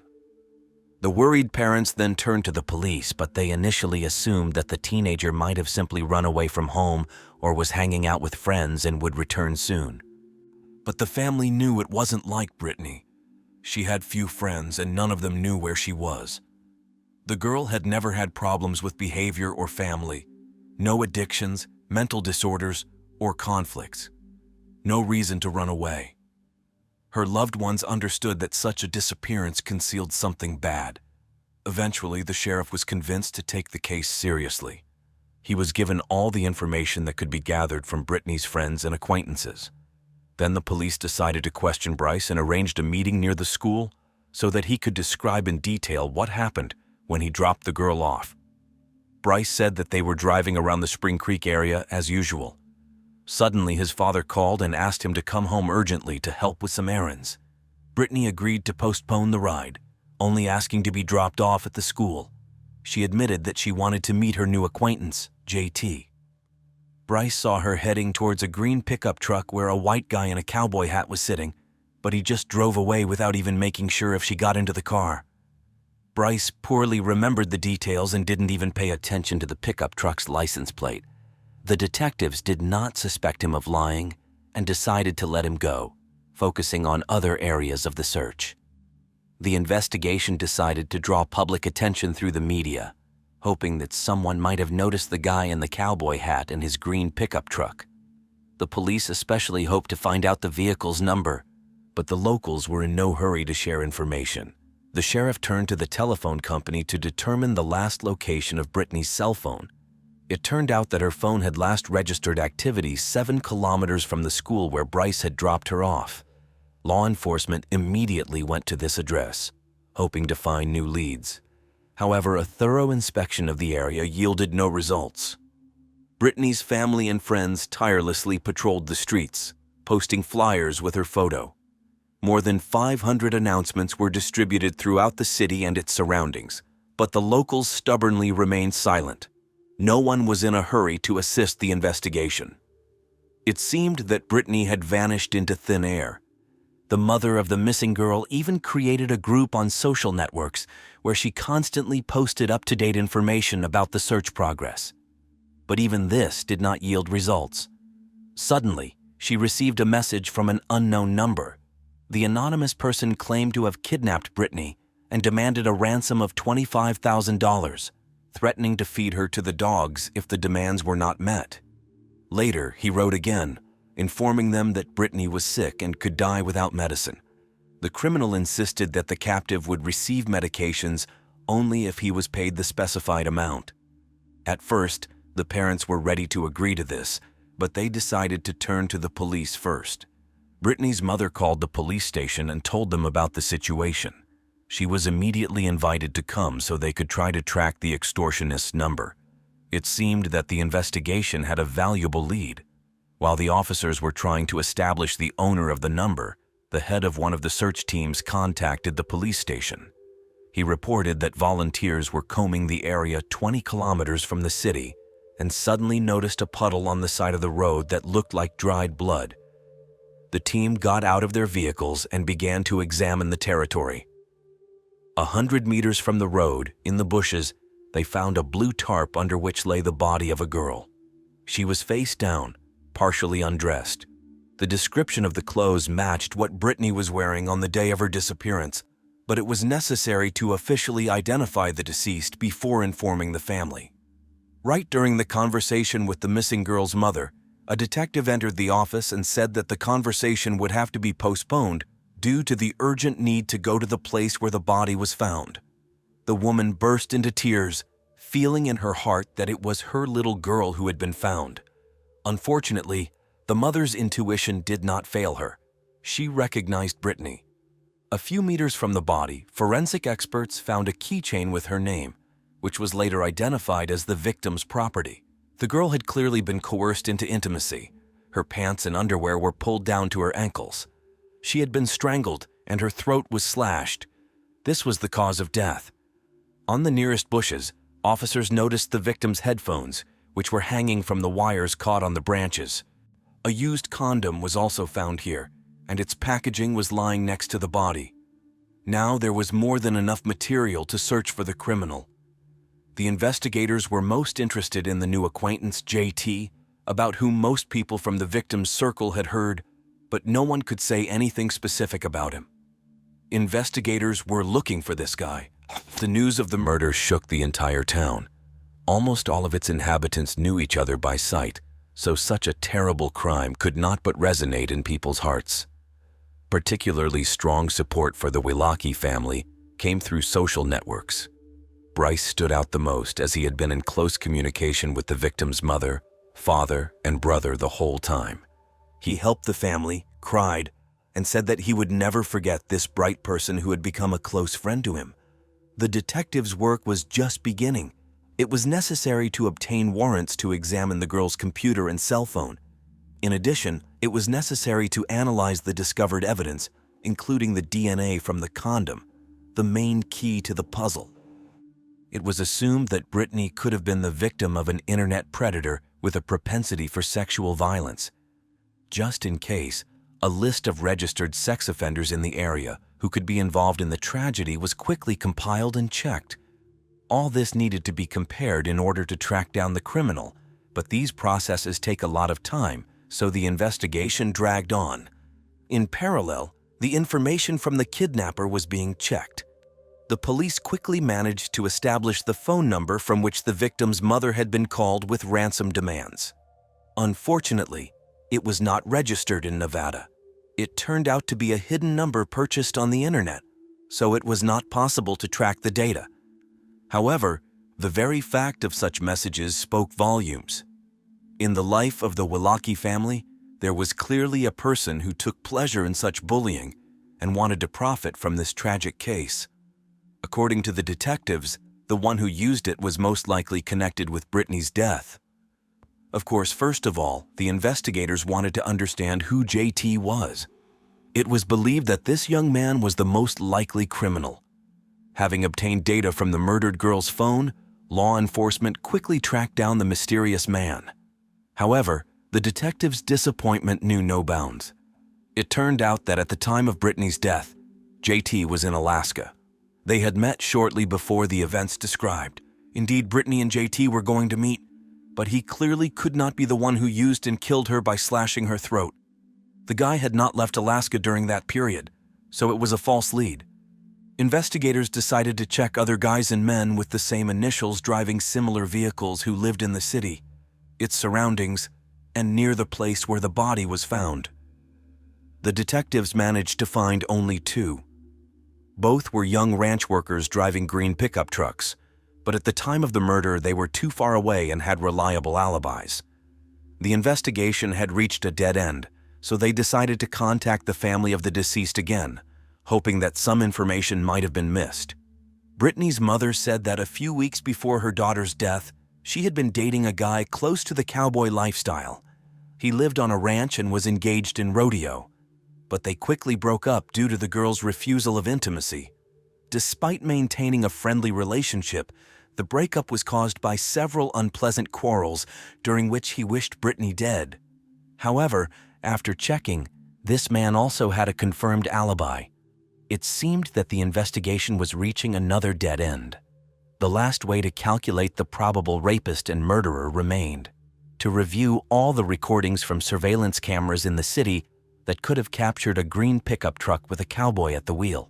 Fortunately, in the direction Brittany was moving before her death, calmly sitting in her killer's car, there were several high-quality cameras. They provided a clear picture, but ahead lay dozens of hours of video footage. No matter how much time the investigators spent viewing it, they could not detect the vehicle Bryce had described. There was no green pickup truck. The strangest thing was that it did not appear on the surveillance cameras near the school where her friend had supposedly dropped the girl off. However, the police managed to notice something else, no less attractive to attention. The blue Chevy pickup truck that Bryce himself drove did indeed end up on the recording, but the guy did not stop or drop anyone off. He simply drove past the school without stopping. So, he had lied about the green pickup truck. The detectives then decided to trace the direction of his vehicle's movement. The young man had previously admitted that he had been driving around the area with his friend for several hours. But this also turned out to be untrue, given the results of watching the video cameras. They decided to request Bryce's cell phone data to compare his geolocation with the location of the attack victim. The detectives managed to quickly obtain a warrant to access this information, given the reasonableness of the suspicions. The young man was not informed about anything, fearing that they would spook the new suspect. It was obvious that he had been next to Brittany the entire day. Their movement trajectories completely coincided, right up to the moment her mobile phone was turned off. Moreover, he had clearly been at the place where the deceased's body was found, and then went home. It became clear that the friend had been at the crime scene and had either killed the girl himself or witnessed the massacre. To confirm the assumption, it was necessary to conduct an examination. The guy was immediately asked to take tests and provide DNA samples. He agreed and submitted the materials, but for the time being, they were forced to let him go. The investigators did not tell him about their suspicions. On the contrary, they pretended that everything was fine. They said they were taking samples from everyone in the missing girl's circle to exclude them from the list of suspects. Skin particles were also found under the victim's nails. All these materials eventually matched Bryce's DNA samples. There was no doubt that he had engaged in sexual intercourse with Brittany, but everything had happened involuntarily. Brittany had been forced into this. Finally, Bryce was invited for questioning once again, without revealing their true intentions and the information that was already known to the investigation at that time. The young man agreed without resistance. As before, he behaved calmly and confidently. The detectives tried to find out if he had ever had a relationship with Brittany, particularly a sexual one, but he denied any such arguments. According to him, the guy considered the girl more of a sister than a possible partner. After that, the investigators gradually began to lead the main suspect to the exposure of the lie. Obviously, if Bryce was telling the truth, no traces of his DNA would have been found. But the investigator reported that a condom with his seminal fluid was found at the murder scene. Perhaps realizing what the detective was hinting at, the young man changed his testimony. He began to claim that Brittany had indeed flirted with him that day, which she had never done before. The story continued to transform. The guy said that they started kissing, then, by mutual agreement, engaged in oral sex with a condom. According to the suspect's story, this happened on the side of the road, where the body was later found. According to the young man, after intimacy, he still took her to meet another guy, but changed the address, informing them that they did not get out in the school area. Bryce continued to stick to the version with the guy in the green pickup truck, insisting that he did not see the cowboy properly, so he could not describe him in detail or name the car's number. The investigators summed it up. From Bryce's words, it followed that after the other guy picked up Brittany, they, for some reason, went to the same place where the used condom was thrown away, and the body was later found. There, the stranger killed the girl. Of course, it all sounded absurd, especially given that no foreign DNA was found on the murdered girl's body. But there were plenty of Bryce's traces. They were found under the nails, in intimate places, and even on the neck in the area of the knife wound that doomed the girl to death. In addition, given Bryce's movement trajectory and surveillance camera footage, it was confirmed that the guy did not stop anywhere else, so this was another of his lies. The suspect was informed about all these discrepancies. Under the pressure of the investigators, the young man broke down and finally confessed that he had killed Brittany, but called what happened an accident. The suspect insisted that she wanted rough sex with a knife and, in a fit of passion, impaled herself on the blade. It sounded completely implausible, given his constant lying. Finally, 18-year-old Bryce was arrested. This happened on March 19, 2020, and then searches were conducted in his house and car. After obtaining a warrant, the detectives came to Bryce's home. In the guy's closet, they found a pair of bloody shoes with traces of the victim, as well as a knife that was the probable murder weapon. A bloody hoodie was found in the trunk of the car. All of this contained the victim's blood, as well as numerous fingerprints and DNA samples from Bryce. After the family of the deceased was told who the killer really was, they were in complete shock. Brittany's mother, father, and brother considered Bryce a decent young man, their daughter's best friend, and treated him like a son. The victim's relatives would never have believed that he had done it if there hadn't been such a large amount of incriminating evidence against the guy. The family trusted this person like a relative, and he simply took advantage of this with the most insidious purpose. The hearings began only 2 years later, in May 2022. On the prosecution side, there were many convincing witnesses, among whom was Bryce's ex-girlfriend. She told them who the ex-boyfriend really was, and this picture was strikingly different from most people's ideas about the defendant. The townspeople considered him a real cowboy and an exemplary guy, ready to help in a difficult moment. In reality, it was all just a mask. As you know, Brittany's family trusted the killer because he looked after the girl in a brotherly way. He controlled her so that she would come home on time, carefully gave her rides, which seemed very cute. In fact, this was not done with the best intentions. He simply wanted to know everything about his future victim, as manipulators do. According to the defendant's ex-girlfriend, Bryce could sometimes be very aggressive and cruel. He constantly provoked quarrels and strangled her at least 4 times during conflicts. The last time it was so serious that Brittany had already said goodbye to life. Fortunately, he did not cross the line. After she broke up with Bryce, the guy stalked and threatened her for a long time until the victim's parents began to threaten to contact law enforcement. The jury did not need to be convinced of the criminal's guilt for long, given the obvious evidence, but the lawyer fiercely defended his client, voicing the most absurd assumptions. After 9 days of hearings, it took the jurors about an hour to discuss the verdict. All the jurors agreed that Bryce was guilty of first-degree murder and coercion into intimate relations. The judge sentenced him to life imprisonment with the possibility of parole after serving a 20-year term. For the use of a deadly weapon, he received another 20 years. The same for abduction, and for coercion into intimacy by force, another 10 years were added to the sentence. Bryce went behind bars for life. He will be able to go free only after 70 years in prison. Most likely, Bryce will never be released. To the great regret of Brittany's family, Bryce never reported the motive for the crime. It remained a mystery what could have provoked his aggression. However, the veil of secrecy was lifted by the deceased's friend. Brittany knew that a few days before the murder, Bryce had confessed his love to Brittany, but she did not reciprocate, suggesting that they remain friends. The detective suggested that the guy could not survive the rejection and harbored a grudge against her, and when he found out that she was communicating with a new guy named JT, he went off the rails, decided to teach his victim a lesson, and take revenge on her. The tragic story of Brittany Wlocki is not only a story about a brutal crime, but also a warning for each of us. This Brittany became a victim of a person she unreservedly trusted, her best friend, Bryce. It was blind trust and the inability to see a person's true face behind the mask of benevolence that led to this tragedy.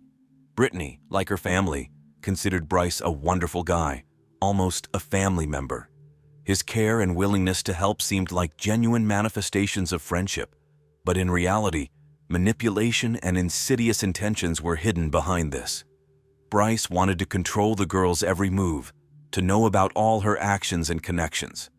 And when Brittany refused him in response to a declaration of love and became interested in another, Bryce decided to take brutal revenge. This story teaches us to be more careful in relationships, not to trust people blindly even if they seem to be the best of friends. It is worth paying attention to alarming bells, to incomprehensible or suspicious actions, to manifestations of aggression and excessive control. One cannot underestimate the danger and risks even when they seem unlikely. At the same time, the tragedy could have been avoided, or the crime could have been solved faster if law enforcement had acted more promptly and attentively. Initially, the police did not take the girl's disappearance too seriously, assuming that she could have run away from home or hung out with friends. If the investigation had started immediately, perhaps Brittany could have been saved. In addition, the girl's family and friends believed Bryce's words for too long, although there were many inconsistencies and contradictions in his story. If they had suspected something wrong earlier and shared their doubts with the investigation, it could have expedited the disclosure of the crime and the arrest of the killer. Love is an incredibly complex feeling that can cloud the mind so intensely that it sometimes poses a serious threat to one's life. Usually, a person is able to regain control in time and avoid danger, but occasionally circumstances can be extremely unfavorable for the victim of passion. This is exactly the fate that befell the heroine of our story today. Julie Scully was the daughter of Julia and John Scully. Her childhood was filled with difficulties and hardships, so it's worth starting the story with her parents. Julie's mother was born in 1943 on an Indian reservation located in the state of New Mexico, which was the second largest in the USA. However, despite the vast territory, living conditions there were extremely challenging. The lack of electricity, running water, and jobs led to rampant alcoholism and drug addiction among the local population. When Julia turned 12, her parents, trying to protect their daughter from the detrimental influence of her environment, sent her to a boarding school, hoping that she would learn English there and acquire the necessary skills for a successful future. Upon reaching adulthood, Julia moved to the city and began living like an ordinary American. However, while working in a hospital for the mentally ill, she herself became addicted to drugs. Later, the young Native American woman met a police officer named John, and in 1964, feelings ignited between them. Just 2 days before their one-year anniversary, on July 2, 1965, the couple got married. Shortly after the wedding, John was transferred to serve in one of the most dangerous areas of North Philadelphia. On January 3, 1968, the couple had a daughter, whom they named Julia. Over the years, the girl became very close to her father. All the relatives noted that she was ready to do anything for his approval. John and Julie spent a lot of time together, often going fishing. During these moments, the girl's mother felt like an outsider in the family. While the father had fun with his daughter, the elder Julia suffered from loneliness. All this time, she hid her drug addiction from her loved ones, although those around her could not help but notice the woman's strange and unpredictable behavior. The situation only worsened as Julia moved on to even harder illegal substances. Despite this, on November 10, 1969, another baby was born into the family, a boy named John Patrick Scully. The infant immediately became the center of attention for the parents, and the elder daughter Julie began to feel a lack of love and care. At the same time, her mother continued to use illegal substances, being in a state of constant exhaustion. Any attempts to quit were accompanied by severe withdrawal. In 1973, amid all these problems, the elder Julia tried to take her own life by swallowing a whole pack of sleeping pills. But her husband found her in time, provided first aid, and called an ambulance. The doctors managed to save the woman. Now the whole family knew about her destructive addiction, but this did not improve the situation at all. The once beautiful Native American woman increasingly resembled a living corpse. Soon she tried to settle scores with life for the second time, this time due to depression. But again, she was saved. Of course, the parents' troubles could not but affect the children, especially the elder daughter, who had just turned 9 at the time.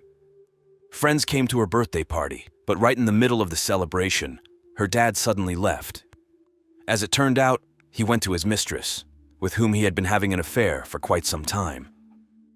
John considered this relationship his outlet, as his drug-addicted wife only caused him disgust. It was only the children that kept him together with Julia. On the day of his daughter's birthday, the mistress came to pick up John right at their house. The wife saw her rival with her own eyes when she went outside to see where her husband had gone. John didn't seem to be bothered at all by the fact that his secret was out. Instead, these events came as a real shock to the younger Julie and her mother. The girl began to blame herself for what happened, as she simply could not comprehend the reasons for her father's behavior. From that moment on, Julie's grades at school, where she had been an excellent student, dropped to C's. Then her father decided to transfer her to another school in Kensington.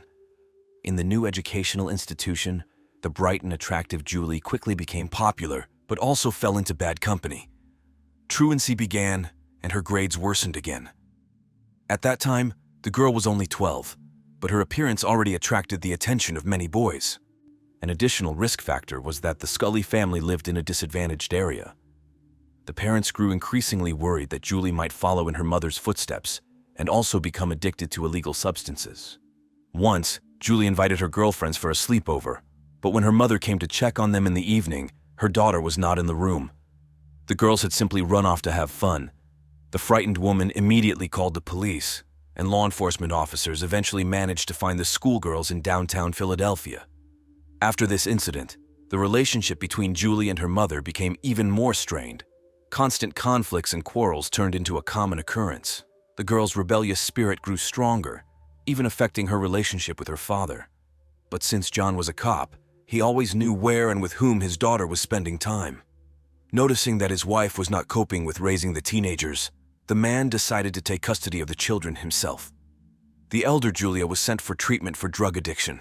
While the mother was away from home, the atmosphere in the family was much calmer. Despite the younger Julie's sincere desire to please her father, youthful maximalism took over. The girl continued to spend a lot of time with friends, skipped school, and received poor grades. Upon learning about this, John became furious. At that time, Julie was 14 years old, and she directly told her father that she wanted to quit her studies. Perhaps such a protest was caused by a lack of parental attention and support. It should be noted that by that time, Julie had already turned into a real beauty and invariably found herself at the center of attention at any party. So it's not surprising that the girl preferred entertainment to trying to earn her father's approval. At 14, Julie had already begun her sexual life. In 1982, she graduated from high school, and her parents, of course, hoped that their daughter would pursue higher education. John, using his official position, arranged with the administration of an engineering school for Julie to be admitted outside the competition. The man insisted that his daughter, a Native American, should be given certain preferences. Eventually, his efforts paid off, and in the fall of 1983, the girl became a student at the educational institution her father had dreamed of. Julie's younger brother chose a different path in life. Despite growing up under identical conditions, as soon as he turned 16, the boy enlisted in the Navy. As for Julia, she decided that she had had enough. Shortly after entering the engineering school, she dropped out and got a job, striving for financial independence. Around the same time, the girl started a romance with Neil Ziegler, who was 6 years older than her. Their relationship developed rapidly, and already in November 1985, just a few months before Julie's 18th birthday, the couple got married. The marriage was kept secret even from the bride's own father. The union with an adult man brought Julie not only material well-being, but also emotional stability. When John finally found out about the secret wedding, he approved of his daughter's choice, believing that marriage would be better for her than living with a drug-addicted mother. But this marriage turned out to be short-lived. In 1988. The couple divorced, and Julie was forced to return to her mother. At her new job, the girl did not even try to help her mom financially or pay for her own living expenses in her mother's house. Instead, Julie immersed herself in the world of beauty and entertainment. Her appearance was in full bloom at that time wherever this girl appeared. She invariably attracted admiring glances. Many considered Julie to be a professional model. Realizing the power of her charm, the young woman began to actively take advantage of her attractiveness. Despite her inner fragility and vulnerability, she desperately sought love, although she only found short-term affairs. Suitors swarmed around the beauty, inviting her on dates and to parties. In the summer of 1989, at a reception at a yacht club, Julie met Tim, a handsome man 11 years her senior. Tim owned a thriving landscaping business and could afford a luxurious lifestyle, including his own yacht. Back in the early 1980s, he founded his company, and since then, his career had been steadily on the rise, which was greatly facilitated by the boom in the U.S. real estate market. The romance between Julie and Tim developed stormily, and it almost immediately became apparent that the girl had a very jealous nature. Once, Tim met his secretary, with whom he had worked for more than a year, at a bar. Seeing them together, Julie attacked Tim's friend with her fists and smashed her lover's face. The girl didn't even listen to explanations that it was a purely business meeting. Later, the conflict was settled, But it became a vivid illustration of Julie's difficult temper. The girl had long dreamed of a modeling career, and then, in one of the newspapers, she came across an ad for a beauty contest. Julie became fired up with the idea of participating in the competition, and Tim was sure that his beloved would definitely win. The lovers selected the most striking photos of the girl and sent them to the editorial office of the magazine organizing the contest. But after some time, it turned out that the contest was a fiction this way. The publishers simply lured gullible beauties in order to get spicy photos for the men's section on the last pages for free. Once, when visiting his office, Tim did not find his secretary at her desk. Instead, Julie was sitting there who, with a charming smile, informed him that the former assistant would not return. Just like that, without further ado, she simply took her lover's place, leaving him no choice but to accept her as an employee. This clever maneuver allowed Julie to work remotely from home, and at the same time provided financial independence and freedom of action. All this time, Julie did not stop monitoring the mail, hoping to receive a response from the magazine holding the beauty contest. But the expected letter never came, and this infuriated the girl. When she finally realized that she would not be awarded any prizes, she decided to act radically. Julie burst right into the editor-in-chief's office, shaking with rage. She demanded an explanation for why she had not yet received the award for her victory. In the end, the editor accepted her photos and promised to publish them in the next issue. The girl blabbed to everyone about her triumph and began actively preparing for the upcoming contest, which indeed took place sometime later in a posh hotel. 12 finalists attended this beauty competition, including Julie.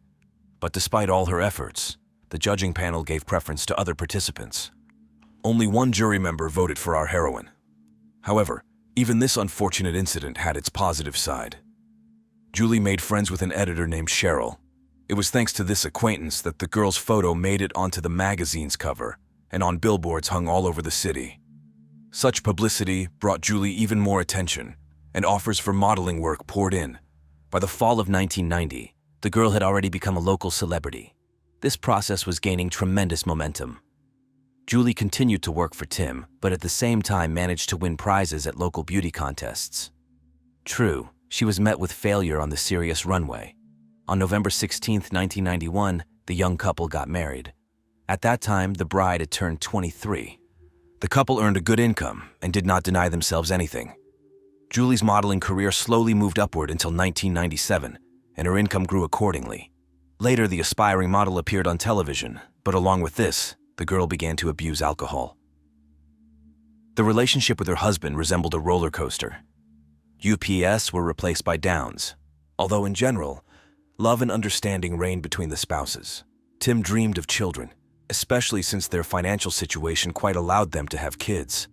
But Julie stubbornly postponed this issue, fearing that pregnancy and childbirth would ruin her modeling career, which was beginning to gain momentum. Nevertheless, in February 1995, Julie became pregnant. Her girlfriends claimed that the expectant mother continued to smoke and drink throughout her pregnancy. On November 26, 1996, a girl was born, whom they named Katie Scarlett. Motherhood completely turned Julie's life around, and she enthusiastically immersed herself in raising her firstborn. During this period, her own mother, the elder Julia, finally overcame her bad habits and actively helped her daughter take care of the baby. True, due to differences in views on parenting, arguments often flared up between the women. Meanwhile, the younger Julie was hit by postpartum depression, partly due to the loss of her perfect figure after pregnancy. She kind of withdrew into herself, not even trying to regain her former shape. Against this background, her relationship with Tim also began to deteriorate. Already in April 1997, the couple was forced to turn to a family psychotherapist. It seemed to Julie that the psychologist took her husband's side, although in fact, the specialist was trying to understand the girl's deep-seated problems and complexes, touching on painful memories of the past. As a result, he concluded that Tim paid too little time and attention to his wife, which led to a crisis in their marriage. Julie felt unbearably lonely, sought solace in communicating with friends, often returning home tipsy. In November 1997, the couple planned a traditional cruise, which they usually took every year since they got married. But this time, they decided to postpone the trip in order to celebrate Christmas on board the liner. The main purpose of this cruise was to improve the relationship between Julie and Tim, while their daughter was left in the care of her grandparents. On November 1st, the couple flew to San Juan, the capital of Puerto Rico, where they boarded a cruise ship. Almost immediately, the spectacular and attractive Julie caught the attention of a young man named George Skiadopoulos, who held the lowest position in the ship's engineering department. But the next day, he introduced himself to the girl as the ship's captain. The guy even made a bet with a friend that he could get Julie into bed. George was only 22 at the time, had just graduated from college, and was just beginning his career. But despite this, the young man looked quite respectable and solid, so that Julie did not suspect any deception. The sly fellow lied to his new acquaintance that he was 28, and also bragged about a couple of his supposedly own achievements in order to impress her. Julie, who was 29 at the time, quickly became close to George. Tim saw them together a few times, but did not attach much importance to it. He was used to his wife's sociability and friendliness, as she often communicated with strangers, so he didn't even think to be jealous. On the eve of the party, the fake captain invited Julie on a tour of the engine room, which she readily agreed to. A spark ran between them, and the young people kissed, but nothing further happened for now. Upon returning home, an inspired Julie enthusiastically told her family's best friend Tony about her feelings. The girl was sure that the flash of passion would fade with initial speed, as she and George would never see each other again. But lo and behold, soon the supposed captain sent Julie a touching letter. The lovers switched to daily telephone communication. The secret admirer literally showered Julie with compliments, convincing her that Tim was not good enough for her. Tim knew about these conversations, as he accidentally overheard his wife cooing with someone on the phone a couple of times. But the man did not delve into the details of the conversations, fully trusting his better half. On the other hand, these secret relations completely baffled Julie. She seemed to be torn between the usual family comfort and a mad attraction to a young lover who gave her previously unknown acute sensations. The woman noticeably distanced herself from her husband and child, immersing herself in a whirlpool of new experiences. Tim saw that something wrong was happening and became worried. To strengthen the marriage, the man decided to arrange a lavish surprise party for Julie on the occasion of her 30th birthday. The celebration, which took place on January 3, 1998, was a great success. Julie's closest friends gathered at the birthday girl's house. As a gift, Julie persistently begged Tim for another cruise, and it had to be on a specific liner and at a strictly defined time. Of course, her main goal was to meet George. The husband resisted in every possible way, but eventually yielded to his wife's desire. And so on February 13th, the couple again went on a short trip. On board, Julie finally united with her chosen one, and George won the bet from his shipmates.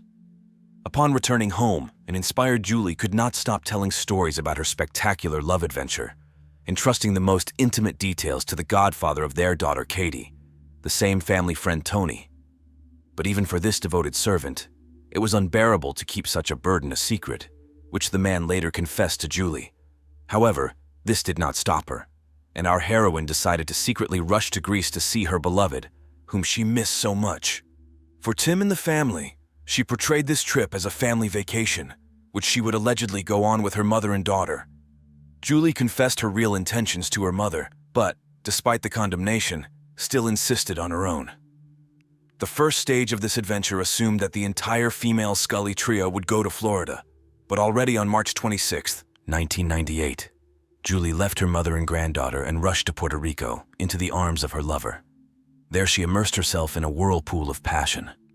Upon returning from her travels, Julie did not even think to hide her relationship with George from Tim. She hung on the phone around the clock, incessantly cooing with the Greek, sent him frank love messages by email, and shot videos about her life, which she also sent to her chosen one. And Julie did all this without hiding from her lawful husband, under the same roof with him and on his money. Moreover, having completely lost all fear, the woman again began to regularly frequent parties and get drunk senseless. Tim, of course, could not help but notice his wife's strange behavior. Hoping to save the family in the 7th year of their married life, he suggested that Julie visit a psychologist. But instead of gratitude during the very first session, she stated that she wanted a divorce. The stunned Tim flatly refused. The thing is, Julie owned a share in his business, which brought in about $1 million in profit annually. The woman desperately needed this money, as she planned to dash off to Greece with her daughter and settle there with her lover. Meanwhile, George had to undergo compulsory 20-month military service. Julie was bending over backward to help him escape to the States and get a visa, but she no longer had the money for it. Against the backdrop of all these emotional upheavals, Miss Scully began taking antidepressants. When George found out about this, he became terribly angry, strictly forbidding his beloved to take any medications. To please her chosen one, Julie undertook to get in shape. Suffering from insomnia, the girl constantly took sleeping pills and other serious drugs. At the same time, Julie exhausted herself with workouts, losing about 10 kilograms. She hoped to return to the modeling business and earn some money. But George turned out to be an even greater owner than Tim. He was terribly jealous and categorically did not approve of such intentions. As a result, the girl was forced to abandon this idea. None of Julie's relatives and friends supported her relationship with the Greek. Even Cheryl, who had once pumped up Scully in the modeling industry, openly condemned this romance.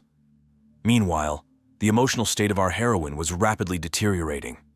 Once Tim asked his wife to give him access to business documents, but she locked the door to her room and didn't let anyone in. The police had to be called to take the papers necessary for work. And even this did not pacify the enraged Julie, who put up a frenzied resistance to law enforcement officers. At the same time, Julie developed paranoid delusions that her husband had allegedly hired a private detective to follow her. The atmosphere in the Scully house was heating up to the limit, and everything was heading towards an inevitable divorce. But while the family drama was approaching its climax, somewhere in the middle of summer, George and Julie met in the USA and secretly got engaged. The future Mrs. Skiadopoulos openly told everyone who would listen that she would soon move to Greece forever, but she hid the specific date from everyone according to the plan. This was to happen no earlier than next year.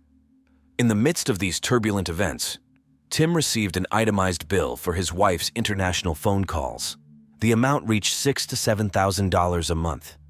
It was at that moment that the terrible truth finally dawned on the man. His wife was cheating on him with some ship engineer and had been maintaining contact with him behind her lawful husband's back for quite some time.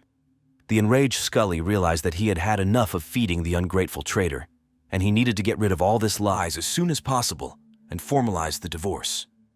He frankly made all his claims to Julie. In response to the quite justified accusations, the offended wife stated that she was depriving Tim of the right to see his daughter.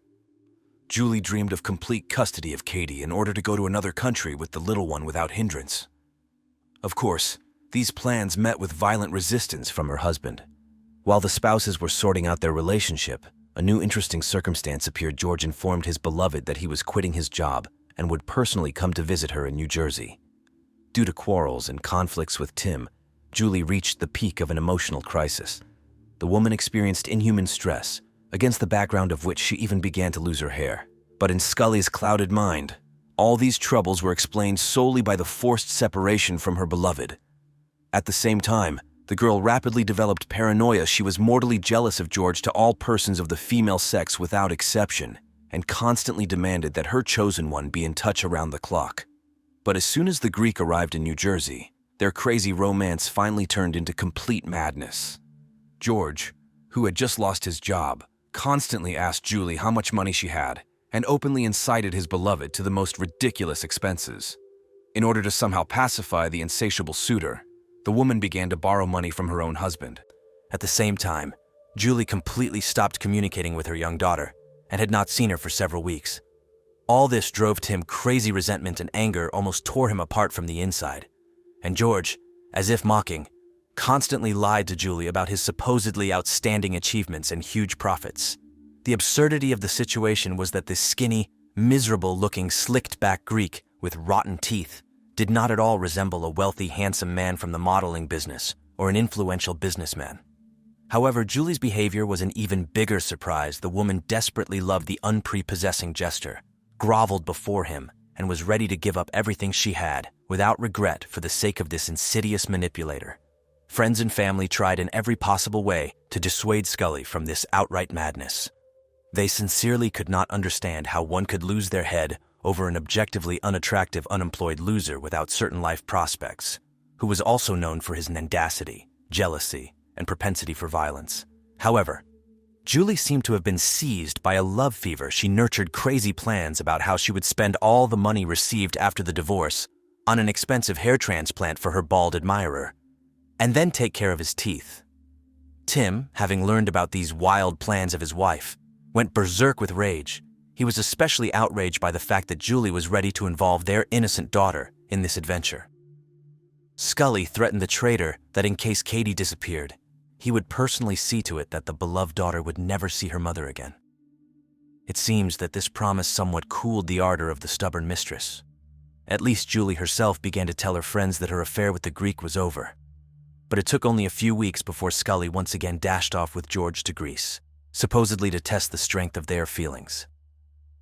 During this trip, the woman met the pseudo-captain's parents and was completely delighted with them. It's just that, given the religiosity of her chosen one's family, Julie was forced to hide from her future relatives the existence of her daughter, her former marriage, and her modeling career.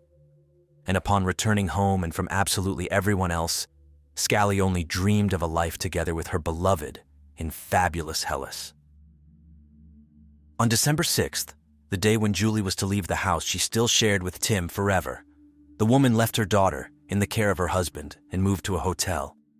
There, Scully swallowed handfuls of psychotropic drugs and prepared to fly to Greece. Already on December 8, 1998, the lady who was head over heels in love landed in Athens. It was in this country that George and Julie planned to have a wedding and begin a new carefree life. Almost immediately after his beloved's arrival, the Greek persuaded her to open a joint bank account. Allegedly, his chosen one did not know the local language and in general was not very good with finances. Blinded by passion, Miss Scully unreservedly trusted her liberator.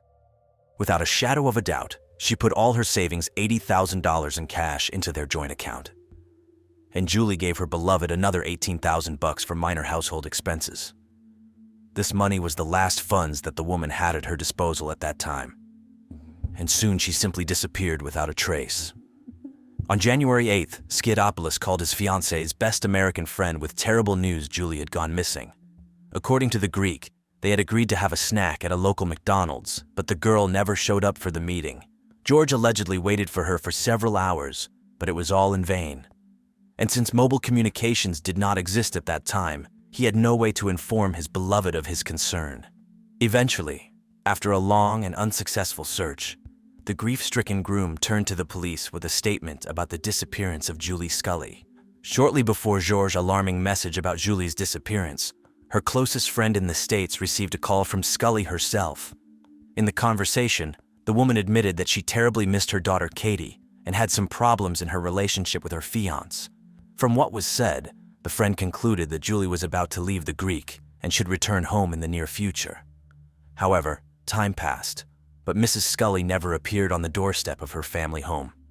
Against this background, the news from George about her friend's mysterious disappearance caused sincere horror and concern. The pseudo-captain relayed that on the day of the disappearance, Julie left her passport in the car, which was later somehow confiscated by the police. The biggest problem was that Skiadopoulos allegedly could not find the law enforcement officer who took the document in any way. This whole story sounded extremely suspicious, so the friend eventually decided to call Tim Scully, who was the only one who could help sort out the situation. The man immediately realized that his ex was in big trouble. Tim recalled that the last time Julie personally reached out to relatives in the USA was on January 7th, and since then, there had been no news of her. Around the same time, the mother of the missing woman told her son-in-law that Skiadopoulos gave the impression of a worthless and disgusting type. Besides being an unpleasant subject by nature, the Greek obviously did not keep himself in check at all.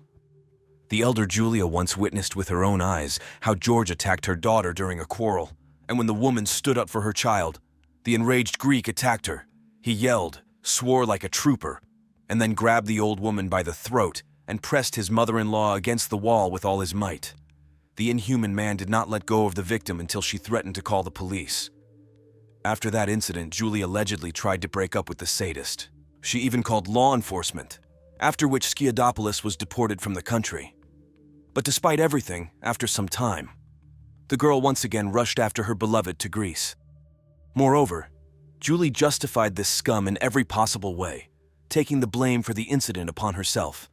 So Scully's mother had no doubt that this scoundrel George was definitely involved in her daughter's disappearance. However, Skiadopoulos himself tirelessly portrayed himself as an innocent lamb and provided the Greek police with all possible assistance in the search for his bride. Julia's relatives tried to contact the U.S. Embassy in Athens in parallel. Unfortunately, cooperation with the Hellenistic cops was significantly hampered by the language barrier. Not a single law enforcement officer involved in the search for the missing American woman spoke English. Then the FBI finally intervened in the case. Almost immediately, the feds found out that Julie's passport had actually been with George all these days. The Greek initially assured that he found the document much later, and when he learned about the FBI's interest in the case, he stated that the papers were simply stolen. The behavior of the main suspect seemed increasingly strange with each passing day. For example, Skiadopoulos even tried to withdraw money from his joint account with Julie, but for some reason, he failed. On January 23, 1999, the ill-fated couple was supposed to have a wedding. Instead, all the country's news TV channels and radio stations were flooded with one topic: a young woman from the USA who had gone missing. And George went berserk and threw a tantrum when he found out that his bride's closest American friend had also intervened in the publicity of this story. He screamed into the telephone receiver about his non-involvement and even made several statements to the press. The frightened Greek gave numerous interviews to various media in which he desperately tried to justify himself and prove his complete innocence. But all these efforts were in vain. Just 16 days after the disappearance of Julie Scully, George found himself in the investigator's office as the main suspect. At first, he stubbornly retold law enforcement the same fairy tales that he had been weaving for the media. However, it took less than 4 hours of painstaking work before the suspect cracked and confessed to the murder of his beloved. Skiadopoulos insisted that it was a terrible accident. It seemed that the man really regretted what he had done, because he wept throughout the interrogation. But very quickly, this story was overgrown with a whole bunch of new, absurd, and frankly false details. Getting confused in his testimony, George either convinced the cops that Julie had never disappeared at all, then again admitted his guilt, then once again renounced any crime. Eventually, the Greek gave the following story. Allegedly, shortly after moving to Greece, Julie became very disappointed in both the country itself and her chosen one. Every day she unbearably missed her home, little daughter, usual life, and longed to return to America immediately. George claimed that he tried in every possible way to console and calm his beloved, but he failed. Every day, Julie's depression only deepened. On one of the last days before the disappearance, Scully simply could not stop the flow of tears and rushed to flee from Hellas with all her might. Additionally, the situation was aggravated by the fact that around the same time, the future mother-in-law found out about the existence of her son's fiancé's ex-wife and child. From that moment on, Georges' mother completely stopped hiding her disdain for her son's chosen one and openly advised him to get rid of this adventuress as soon as possible. On this basis, they had such violent conflicts with their son that the couple was even evicted from the hotel room once. At the same time, George found nothing better than to vent all his anger on Julie. He was jealous of her, forbade her to call relatives, and most importantly, regularly severely beat her. Later, it became known that Skiadopoulos himself most likely inherited mental disorders from his schizophrenic mother. At the very least, the Greek was distinguished by a clearly inflated self-esteem, which with his repulsive appearance, manifested itself in ugly arrogance and selfishness. George demonstrated the talent of a manipulator, as the relatives and friends of the deceased later told. And at the slightest disagreement, he attacked Julie with his fists. By the way, the elder Julia was not the first and not the only victim of the Greek's beating. There is documentary evidence of at least one more of his attacks, once the psychopath almost tore off Scully's arm. However, even then the woman covered for her tormentor, justifying herself to everyone that she was injured by accident. And despite all this horror, she continued to live with the tormentor under the same roof. It was against this eerie background that the events of January 8, 1999 took place. It was then that the couple went on a long car trip to Athens. The road along which the lover's car was winding was practically deserted, a typical section of the Greek outback with 2 lanes and not a soul around. Later, another fierce quarrel broke out between Julie and George. The enraged Skiadopoulos abruptly swerved onto the side of the road and braked in a hiding place where the passengers in the cabin could not be noticed by other road users. Emptiness, silence, and darkness reigned around. The Greek, devoid of human features, jumped out of the car, and a moment later, with an inhuman roar, attacked Julie, clasping his beloved's neck with his hands. The inhuman man squeezed her throat with inhuman force, seeking only one thing to stifle the cries and pleas of his victim as soon as possible. Later, during interrogation, the killer confessed to the cops that at that fatal moment, he seemed to be watching his own atrocities from the side, unable to control either the situation or himself. According to Skiadopoulos, the sadist simply could not come to his senses in time and let go of Julie while she was still showing at least some signs of life. George assured the investigation that this whole nightmare lasted only a few seconds.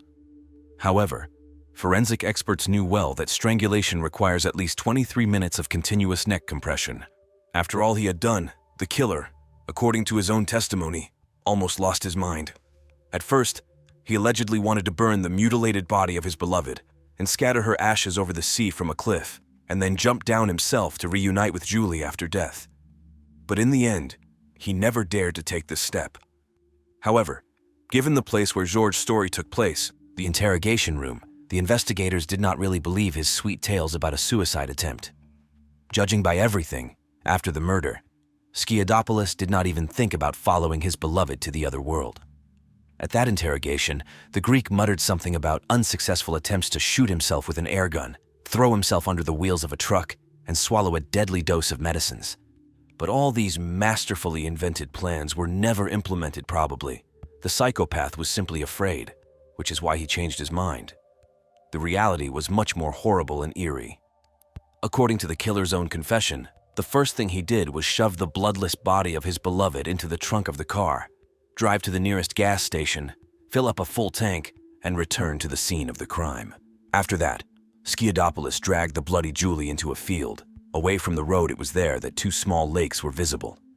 Without thinking twice, the beast doused the tortured girl with fuel and set her on fire. However, a sudden rain extinguished the fire, so the body was only partially burned, although George even considered the option of simply drowning the disfigured remains in the nearest lake. In the end, he decided it was better to put the charred corpse back in the trunk. This time, the sadist drove in the opposite direction, to his grandmother's house. There in the pantry, the maniac found a huge suitcase in which he planned to place Julie's remains. But the so-called rigor mortis stood in the way, as a result of which the tortured body stiffened and did not want to bend. And it was also impossible to shove the dead woman's head into the suitcase, so George took it in cold blood and personally cut Scully's head. Grabbing the severed part by the hair, the killer raised it to the level of his eyes. Later, during interrogation, the Greek confessed to the investigators that at that moment, genuine horror was visible in Julie's dead pupils.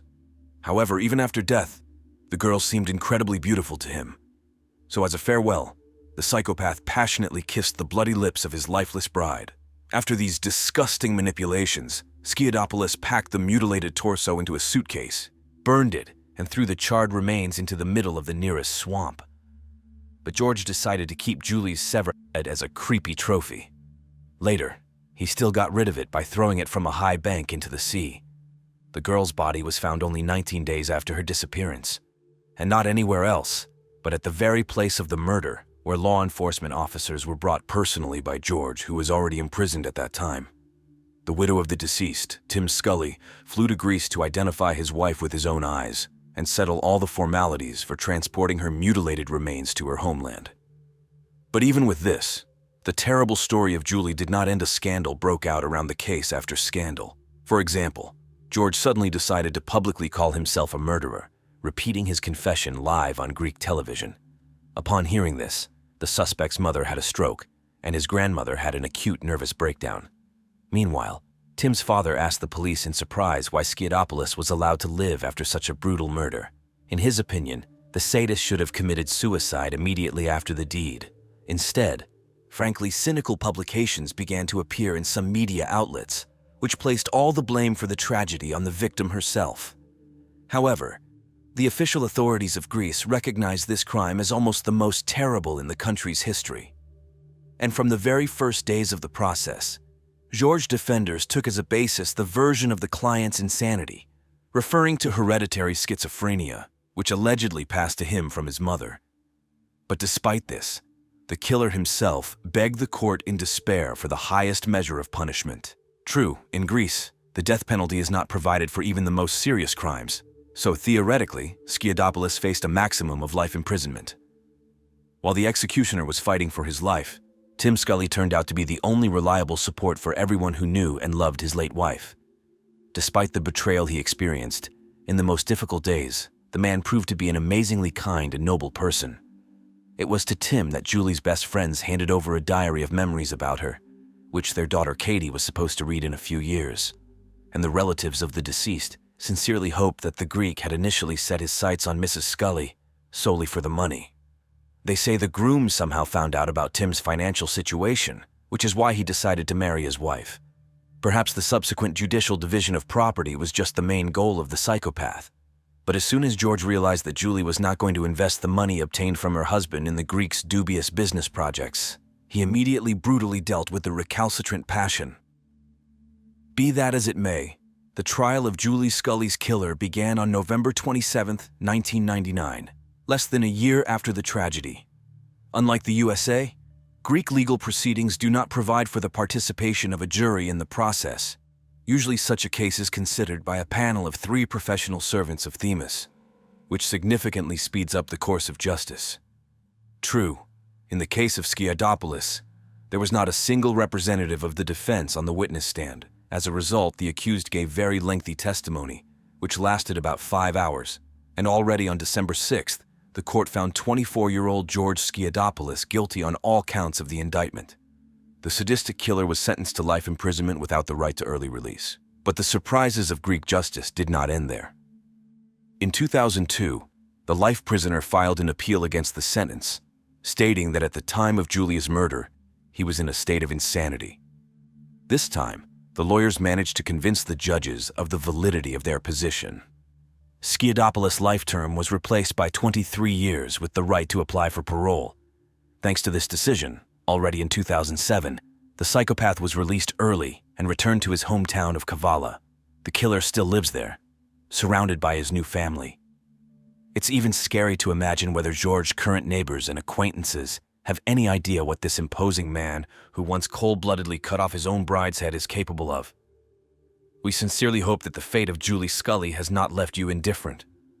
On March 7, 2019, something horrific and mysterious happened in the Nevada desert. A local man driving through the desolate area noticed an abandoned car and immediately called the police. When law enforcement arrived at the scene, they saw that the car's windows and doors were smashed, as if someone had tried to escape from the inside. At first, it seemed that no one was inside, but they were alerted by the smell of decay coming from the trunk. Upon opening it, they discovered the body of a 71-year-old psychiatrist from California, Tom Burchard. Tom was a well-known and respected person who had dedicated his entire life to helping others. His patients adored him for his kindness and compassion, and his colleagues respected him for his professionalism. Unfortunately, Tom had no children of his own, although he was married. Perhaps that's why he immersed himself in work with troubled children and teenagers, trying to fill the void in his heart. In addition to psychiatry, Tom had another passion: magic. He was a member of the exclusive magicians club, the Magic Castle, and often entertained his young patients with tricks.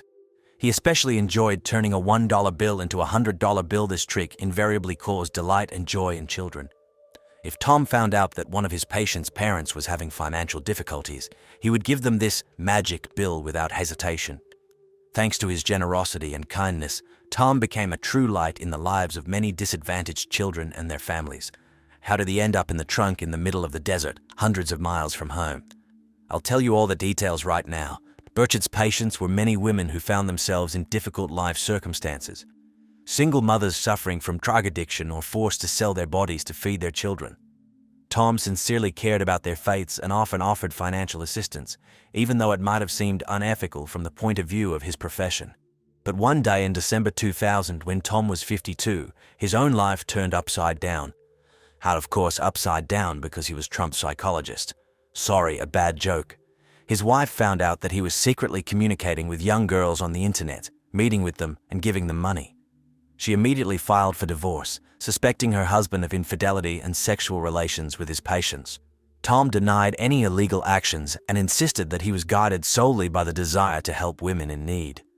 However, his reputation was tarnished, and his motives were incomprehensible to those around him.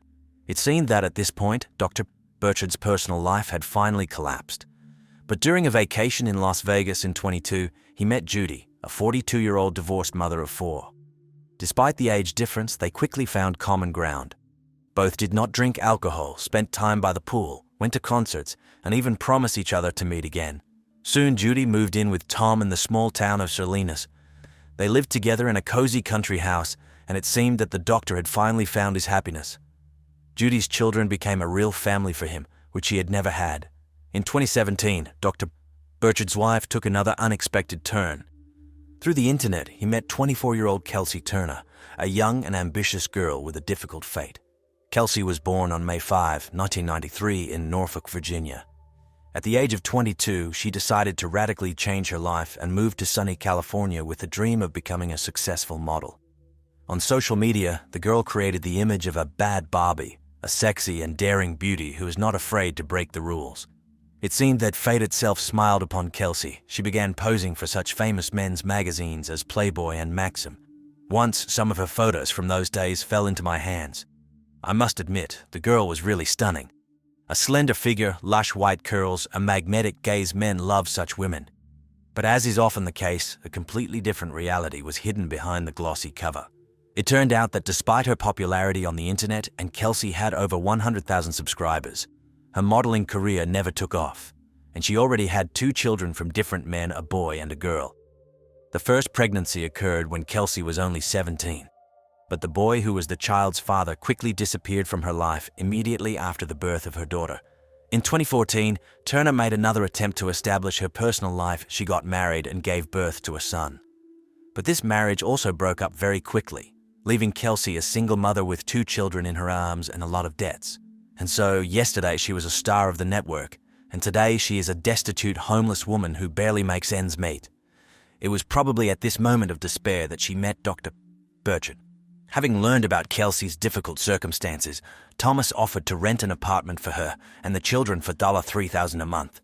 He not only paid the deposit, but also paid for housing for a whole year and gave money for daily expenses. And all this was from his own pocket, without demanding anything in return. Of course, such a gesture can be assessed in different ways. Some will see it as a manifestation of sincere mercy, others as another proof of the doctor's strange inclinations in relations with young women. But from the point of view of the investigation, the fact itself is important. A 71-year-old respected psychiatrist suddenly decided to sponsor the life of a failed model and had 2 children. Why?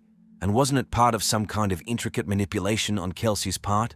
As it turned out later, Kelsey was far from the only young woman patronized by 71-year-old Dr. Burchard. There were a good dozen of them, and they all gladly took advantage of the generosity of the elderly psychiatrist. But it seems that even among them, Kelsey stood out with her special appetites. No one else demanded such exorbitant sums from Tom. Judy, of course, knew about her husband's charitable impulses, and he himself did not hide it. However, Tom's relationship with Kelsey was becoming increasingly tense.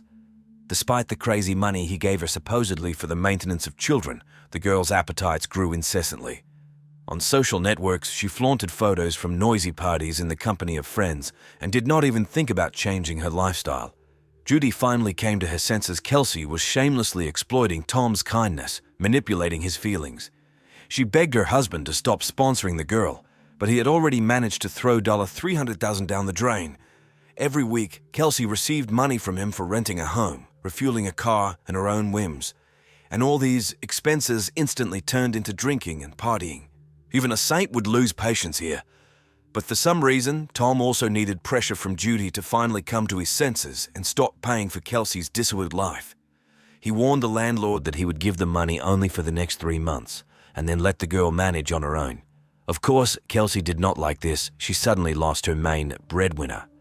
Her fury fell not only on Tom, but also on that bitch Judy, who, oh horror, dared to open her husband's eyes. In messages, the girl promised to kill her rival and included her in the blacklist. Feeling that Tom was moving away, Kelsey resorted to outright blackmail. She threatened to call the police and say that he was a pedophile, thereby ruining his career and reputation. A person frightened by scandal is easy prey for manipulators. Tom was afraid of gossip and condemnation, but luckily Judy was there to support him in a difficult moment. I must admit that even I, a seasoned cop, got the creeps from this story. It's hard to believe that a young girl can be so insidious and merciless, and all for the sake of easy money. After Thomas stopped paying the rent for Kelsey's apartment, she was evicted in November 2018. It would seem that their relationship should have ended there, but not at all. The girl continued to terrorize the elderly doctor with threats, and in the end, he agreed to give her money for the last time just to get rid of her forever. Kelsey told Tom a sad story that social services had taken away her daughter, and now she wants to leave the city. In December 2018, she moved to Las Vegas, Nevada. At that time, Thomas decided to stop all communication with her, but Kelsey herself did not waste time. Barely arriving in Vegas, she met some Greg, and right after Christmas, they started living together.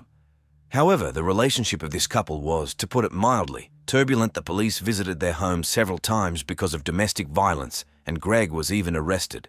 But Kelsey did not grieve alone for long. Already in February 2019, she found herself a new boyfriend, John Logan Kenninson, an extremely dubious personality. He had just been released from prison, where he was serving a sentence for drug distribution, and immediately occupied Kelsey's home. And then Dr. Burchard, who was in Vegas at a medical conference at the time, behaved extremely strangely. Despite all of Kelsey's previous threats, he met with her. Excuse me, I can't help but add, but don't all Trump supporters always want to go back to the way things used to be? A coincidence? I don't think so. It seems that the elderly man simply could not erase the girl from his life. Upon returning to California, he began to help her again, this time with money. And all because Kelsey wrote to him that her new roommate was beating her and begged for help for herself and her son. Thomas, of course, became seriously alarmed. But he decided not to tell Judy the truth. He lied that he was going to some magic show. On March 1, 2019, he flew to Las Vegas to see with his own eyes what was happening to Kelsey. It turned out that the girl lives in the house not only with her son and a sadist roommate. They also had a tenant, a certain Diana Pena, a 30-year-old waitress. She lived for free in exchange for babysitting Kelsey's son. In addition to this strange company, a not-quite-sewn-on guy named Jeremy also lived in the house. He occupied a room on the first floor. And so Kelsey introduces Dr. Burchard to all these people, supposedly her good acquaintance, almost a benefactor who is in love with her. Of course, such an explanation caused surprise and bewilderment among the roommates. But Kelsey herself vehemently denied any romantic connection. They say the man is just incredibly generous. That's why he helps. And it seemed that everything was fine. But on the very first night of Thomas's stay in the house, an unfortunate surprise happened. Jeremy's girlfriend appeared on the doorstep, blonde, drunk, and obviously not averse to flirting with a wealthy guest. And he, why sin to conceal, was partial to young beauties. Kelsey terribly disliked this. Apparently, she was afraid that a random rival would take away her sponsor. And without an influx of fresh dollars, Kelsey's usual way of life with drinking and partying was under threat. That evening, Thomas and Jeremy's girlfriend decided to go to the store. Dr. Burchard got behind the wheel as he did not drink alcohol. But Kelsey, consumed by jealousy, began to accuse her companion of deliberately creating discord in her relationship with Thomas. Jeremy seemed to feel the growing tension. Upon returning home, he hastily packed his things and left the house with his girlfriend, apparently so as not to aggravate the situation. Meanwhile, Thomas sent Judy a message. He explained that he came to Kelsey to clarify the situation and find out the truth. He promised to stay for the weekend and return home on March 4th. Judy was seriously worried about her husband. She knew better than anyone what Kelsey was capable of in her cruelty and manipulations. And Thomas, honest and trusting, would hardly be able to stand up for himself. She desperately begged him to return and never meet Kelsey again. After all, that girl, in Judy's opinion, was a dangerous person in an extremely unstable state. But all persuasion was in vain. Thomas did not listen to his wife. And as it turned out, that message was the last one Judy received from her beloved husband. After that, Thomas stopped communicating, and his phone was turned off altogether. Alarming premonitions did not leave Judy. She knew that her husband was suffering from early dementia, which made the situation even more dramatic.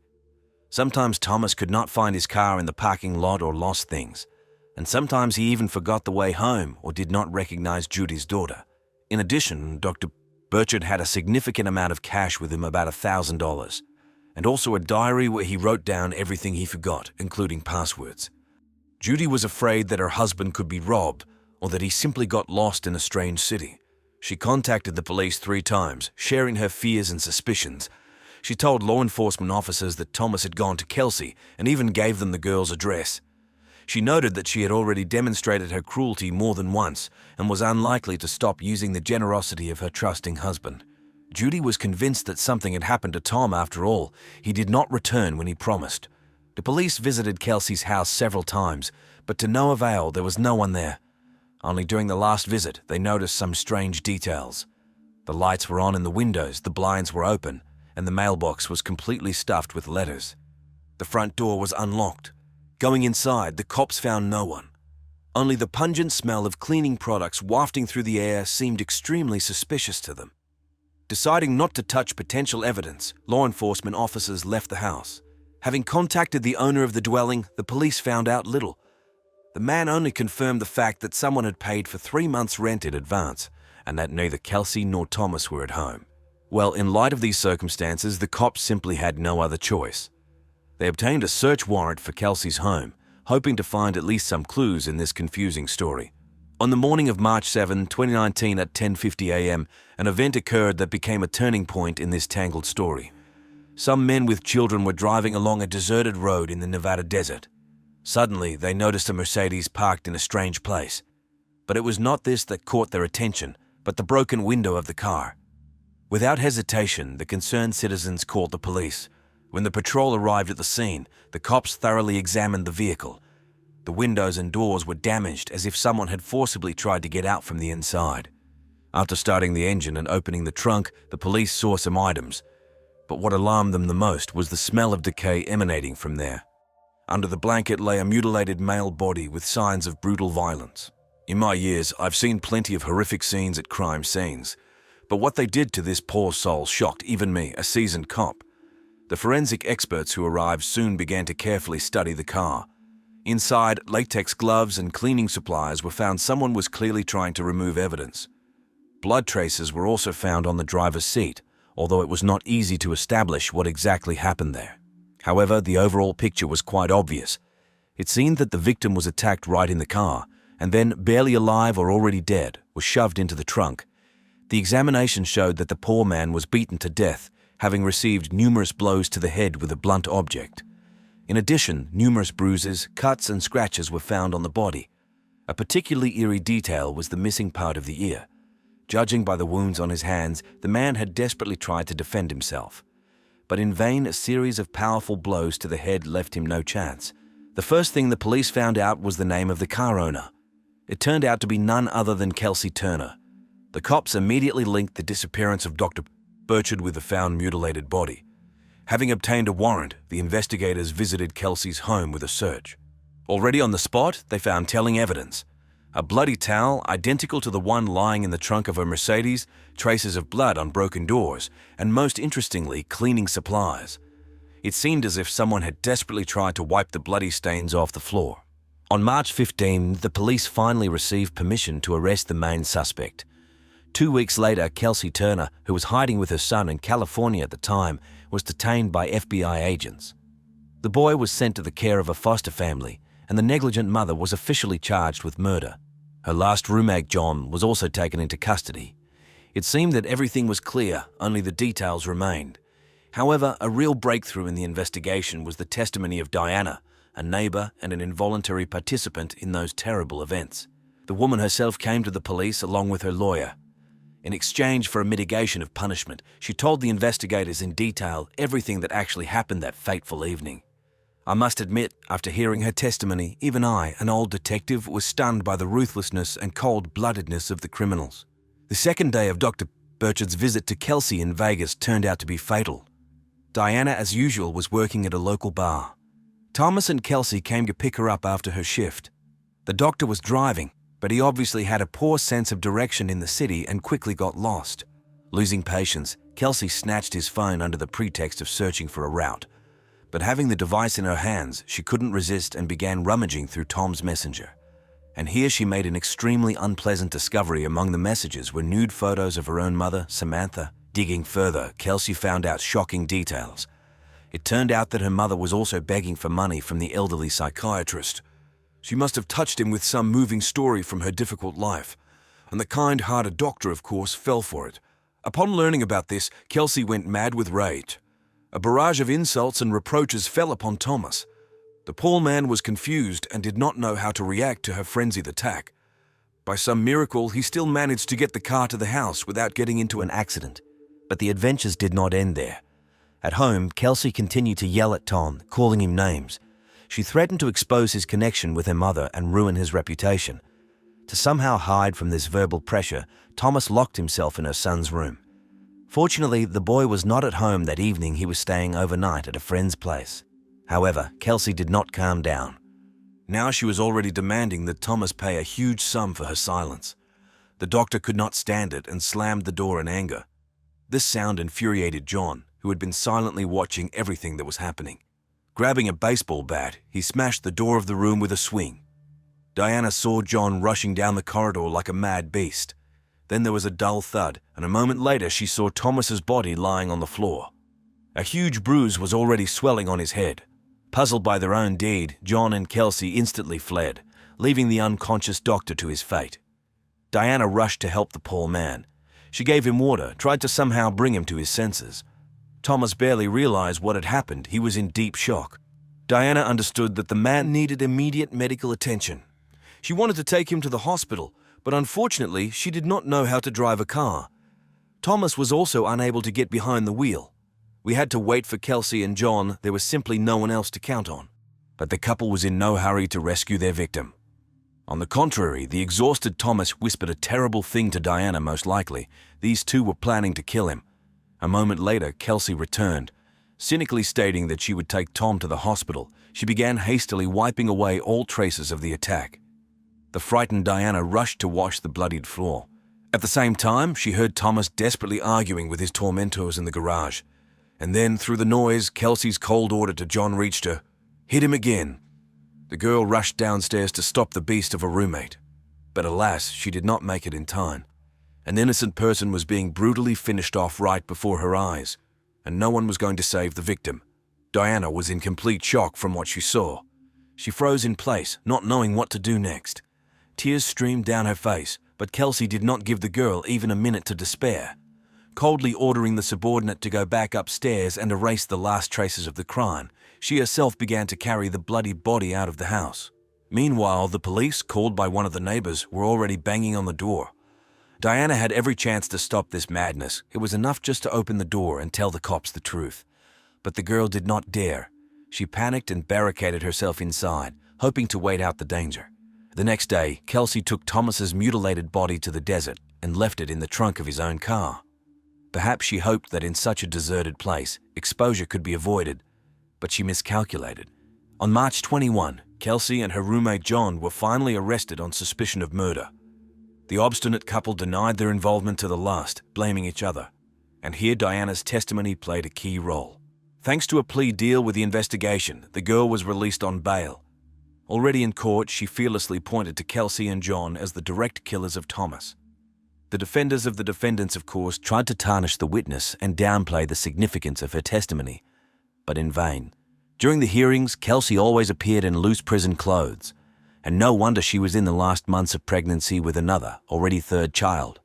Who was the father of this baby remained a mystery. In the end, John surrendered first.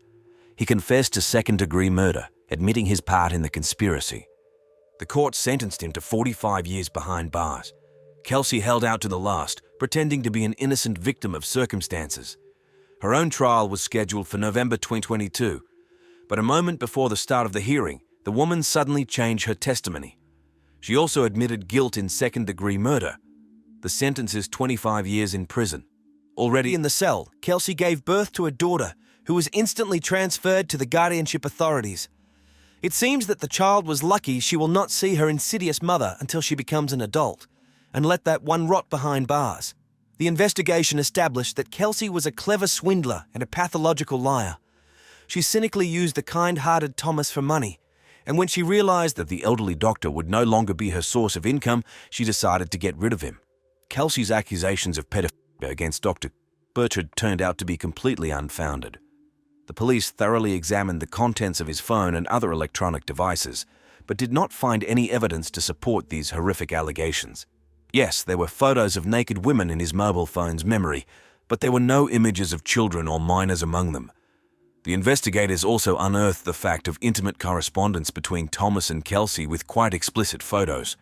But since both were adults, these materials were considered inappropriate to be presented in court as evidence of the doctor's guilt. It is difficult to unequivocally assess the actions of Dr. Burchard. On the one hand, his relationships with young women and obsession with charity seem strange, to say the least, especially for a respectable man well over 70. But despite everything, Thomas was a kind, sensitive person who sincerely sought to help those in need, and his professional merits and good reputation are undeniable. Until the very end, his wife Judy tried to protect the trusting Thomas from Kelsey's insidious encroachments. She repeatedly begged her husband to sever all ties with this girl. She felt that she was manipulating and using the elderly doctor for her own selfish purposes. Unfortunately, the man in love completely lost his mind and did not listen to her wise advice. And now I would like to draw your attention to another tragic aspect of this eerie story. To the fate of Kelsey's unfortunate children, a boy and 2 girls, whom she gave birth to from different men. Babies who were unlucky enough to be born to this irresponsible and cynical woman. She always put her own desires and whims above the needs and well-being of her offspring. Thanks to Diana's testimony, it became known that Kelsey used children as a lever of influence on others. She asked for money allegedly for their maintenance, but she spent it on entertainment and drugs. She led a dissolute life, dragging the kids through dubious rented apartments and dens. Are these normal conditions for the growth and development of children? It's strange that social services did not take them away earlier. I'm afraid to imagine what traumas such upbringing will turn into for these kids. After all, they never had a chance to experience maternal warmth and genuine care. Their short life is continuous poverty, instability, and arbitrariness of an insidious mother. And the worst thing is that Kelsey's care was cut short in the most insidious way through the brutal murder of a person. Not the best example to follow. You know, such high-profile cases always make you wonder what is going on in the heads of such Kelseys. What pushes these young women to embark on a bloody path and drag the innocent with them? One thing I can say for sure, at the heart of their actions lies vile selfishness and the inability to take responsibility for their lives. They are not ready to be mothers, but they give birth to children. They do not want to work, but they strive for luxury and wealth. They manipulate, lie, and parasitize on the kindness of others. And when the victim shows character, they get rid of them at any cost. Thinking about Kelsey Turner, I can't get rid of the feeling of bitterness and disappointment. This woman is a prime example of what a mother should not be. She completely forgot about her most important duty to take care of the well-being and safety of her own children. Instead of creating a stable and loving environment for them, Kelsey turned the lives of her offspring into complete chaos. She dragged them through various boyfriends and dubious dwellings, while she herself was drinking and using drugs at this time. The kids lived in an atmosphere of constant fear, neglect, and deprivation. But even this did not prompt the negligent mother to come to her senses and change her behavior. She continued to make irresponsible decisions, obeying only her own impulsive desires. And she used the children as a lever for pressure and manipulation of others, including Dr. Burchard. Tragically, in the end, even Judy could not protect the poor kids from the devastating influence of their mother. Social services also lacked the determination to take them out of the toxic environment.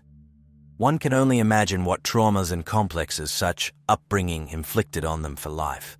In this bloody drama, Dr. Thomas Burchard found himself a hostage to his own good intentions. Despite some controversial traits of his personality, he was a kind and sensitive person who sincerely sought to help those in need. He did not deserve such a cruel and untimely death at the hands of an insidious fraudster whom he unreservedly trusted. This case has become a chilling confirmation of the old truth. Sometimes excessive kindness, generosity, and trust turn against the benefactor himself. Not everyone who reaches out for help is guided by pure thoughts. Some, like Kelsey, only need money and the opportunity to parasitize on other people's resources.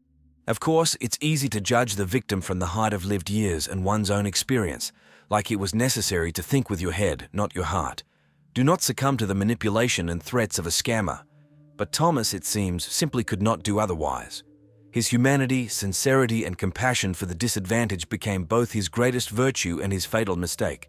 Now we can only hope that Kelsey's orphan children will find comfort in a new loving family, that some kind people will take them under their wing and give them the peace, comfort, and care that these babies have been deprived of since birth. Perhaps this will somewhat compensate them for the traumatic past and help them grow into worthy individuals. As for Dr. Thomas Burchard, he will undoubtedly remain forever in the memory of those he managed to help during his lifetime. His bright soul, selflessness, and desire to give good will definitely not be forgotten. And although these amazing qualities eventually ruined Thomas, they also turned him into a real guardian angel for many unfortunate and disadvantaged people.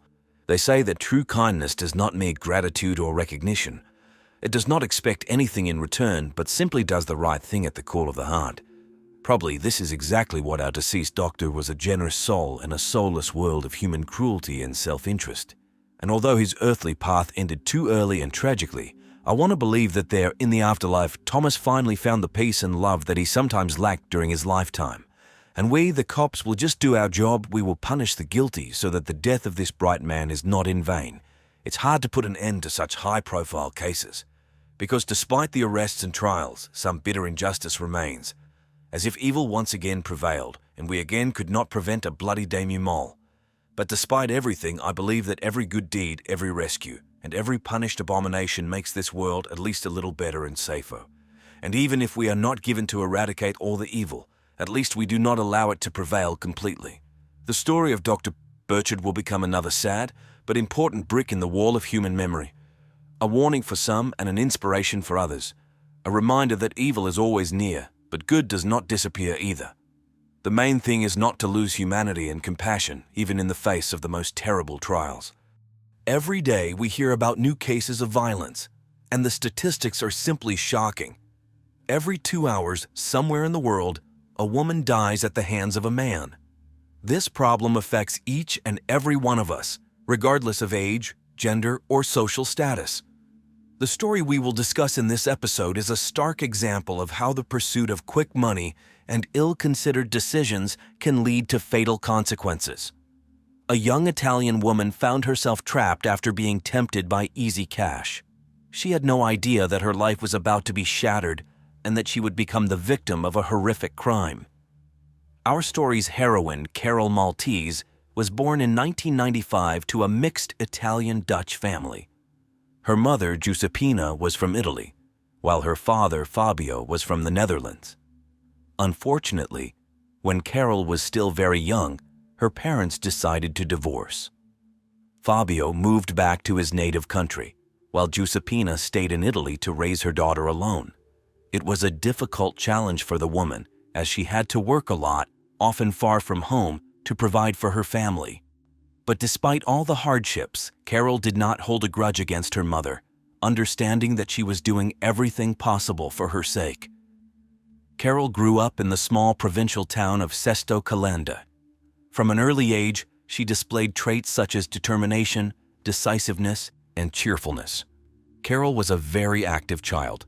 She took dance classes, loved horseback riding, and dreamed of traveling. In addition, she had a knack for learning languages and knew several foreign ones at a young age. But the girl's greatest passion was books. She could spend hours immersed in the world of literature.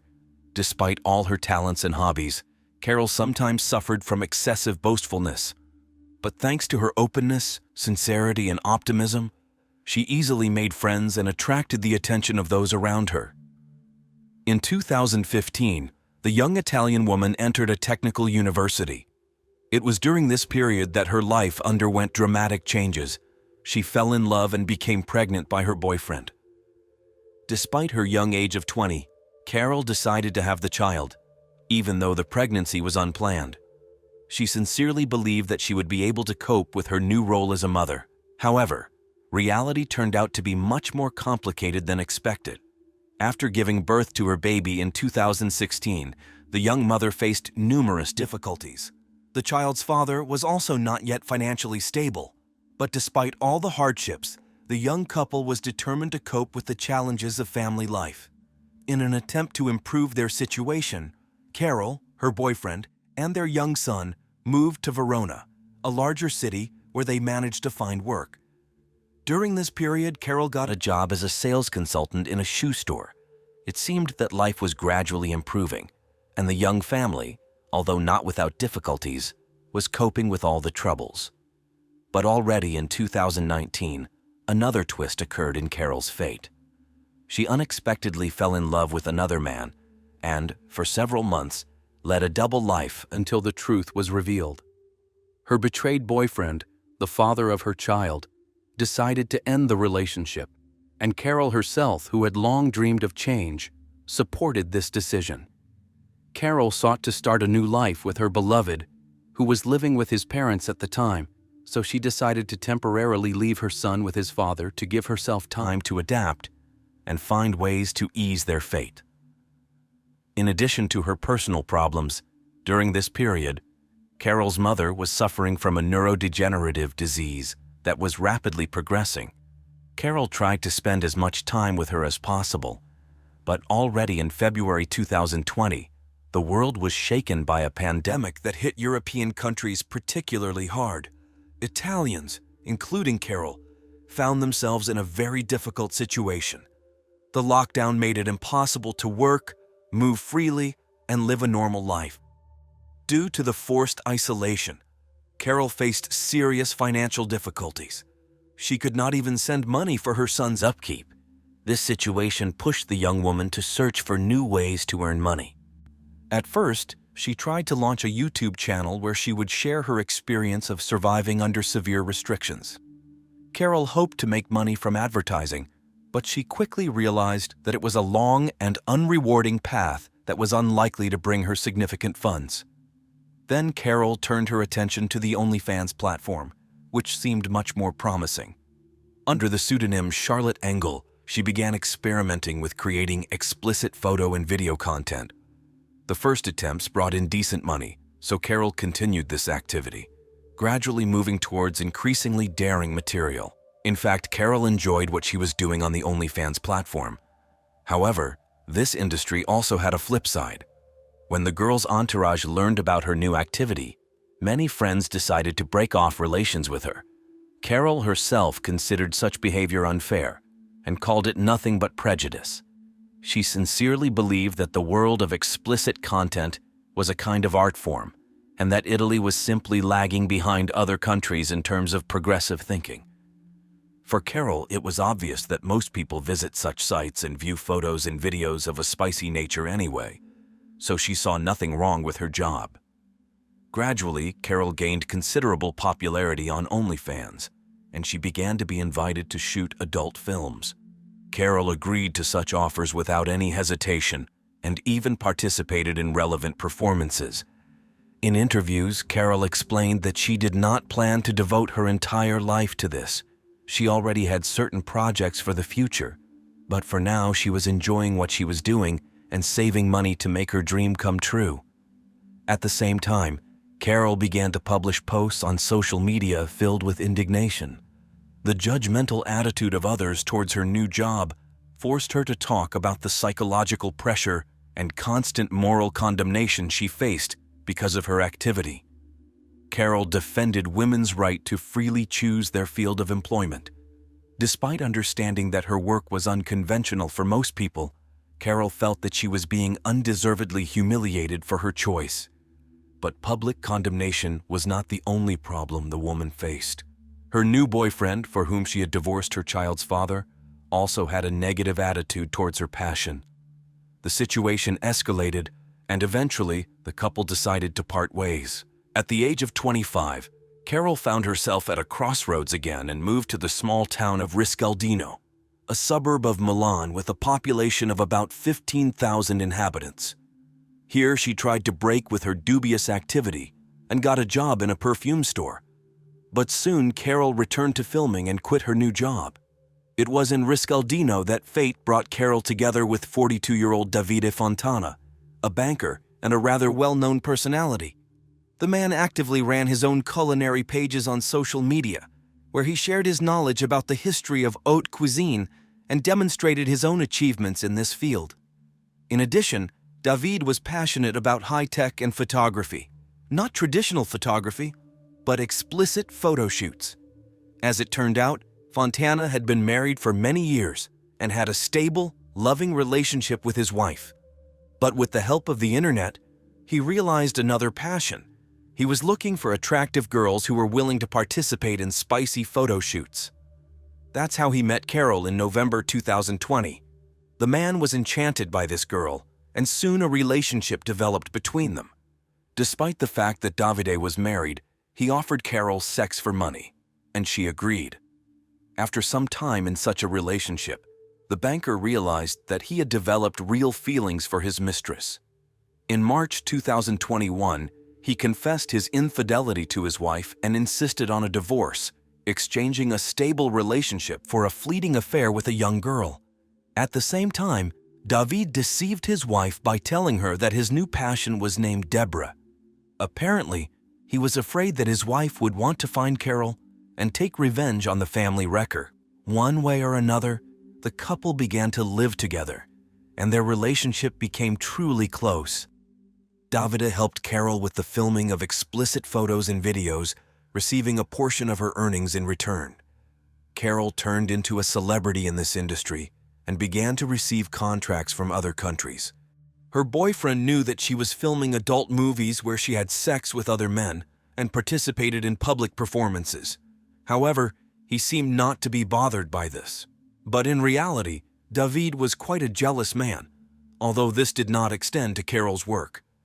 Sometime after the beginning of their relationship, Carol's ex-boyfriend approached her and suggested renewing their connection. When Fontana found out about this, he became enraged. He was afraid that the young beauty would leave him for a guy her age, so he decided to take action. The man repeatedly called his rival and threatened him, even though Carol herself had refused her ex. David's jealousy reached its peak when he began to threaten Carol's ex-boyfriend, who tried to rekindle their relationship. Unknown individuals punctured the tires on the rival's car twice, and although Fontana's involvement could not be proven, his threats made him the prime suspect. Meanwhile, Carol's popularity on social media was growing rapidly. She already had over 30,000 followers on her pages. Carol traveled a lot, filming content in the Czech Republic and the Netherlands. In addition, she fulfilled individual orders received in private messages. For a considerable amount of money, Carol brought to life in front of the camera scenarios sent by clients. In the fall of 2021, a new man appeared in the heroine's life, a colleague from adult films, Salvatore Galda.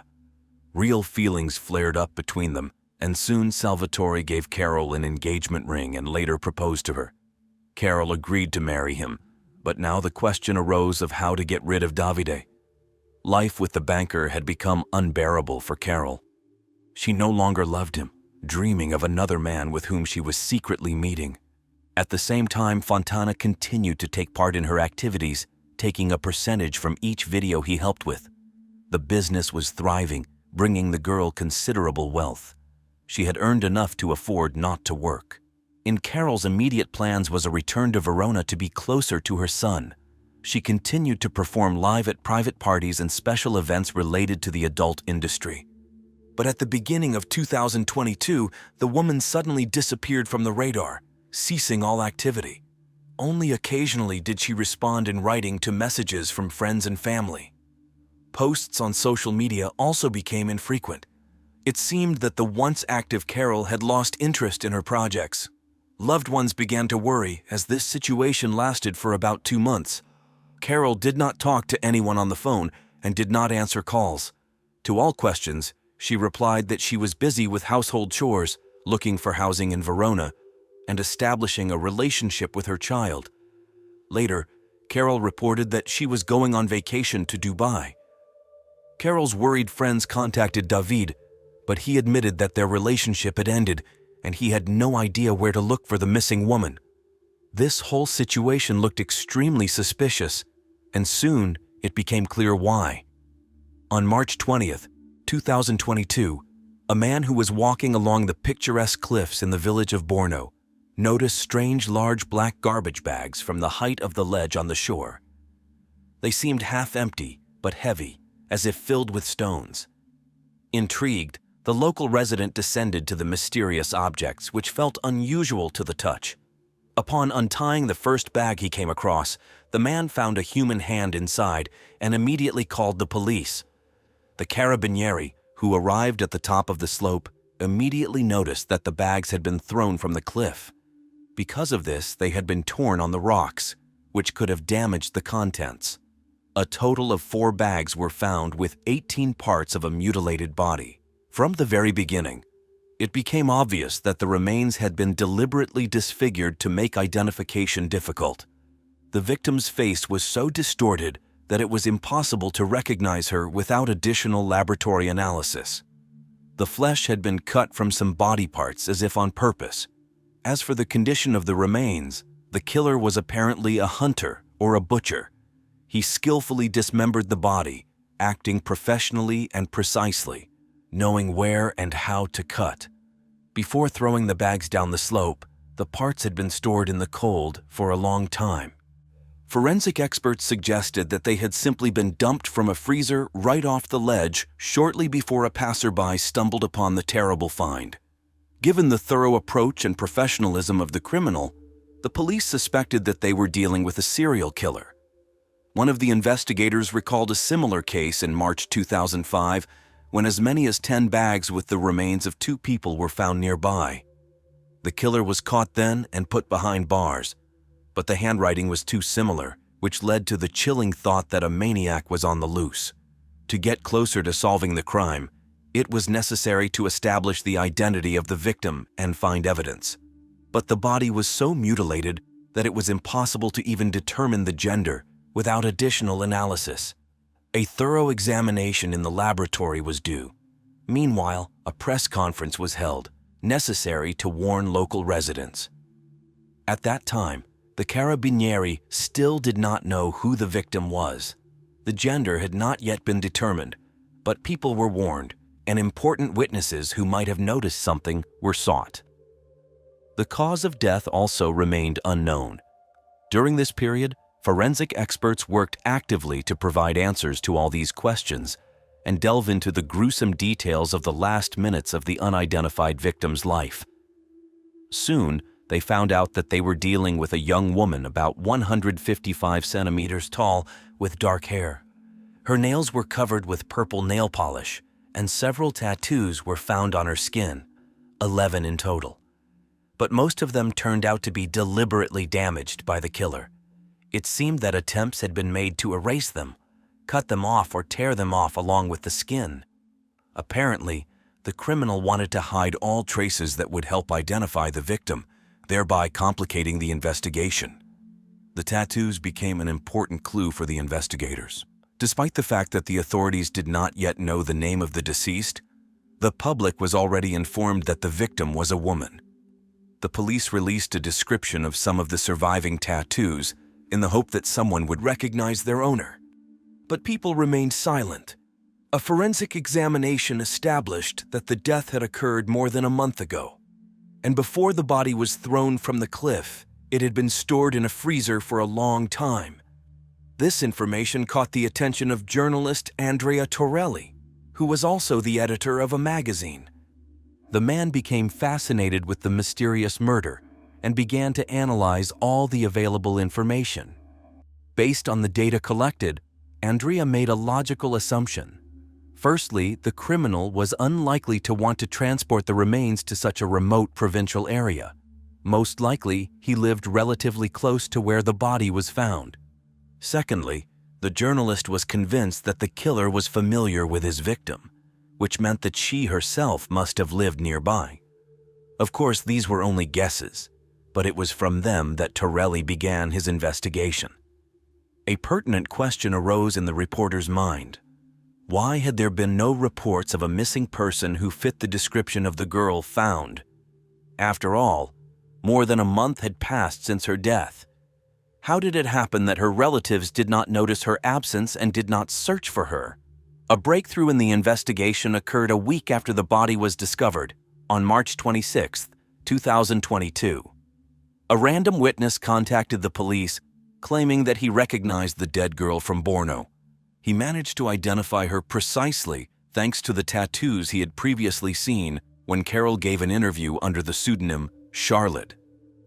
It turned out that the victim was an actress in adult films and actively maintained pages on social media. After comparing Charlotte's photos with her tattoos, the Carabinieri were convinced that it was indeed her.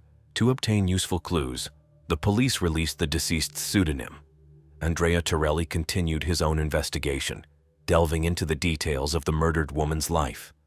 He found out that Carol had collaborated with 2 agencies at once.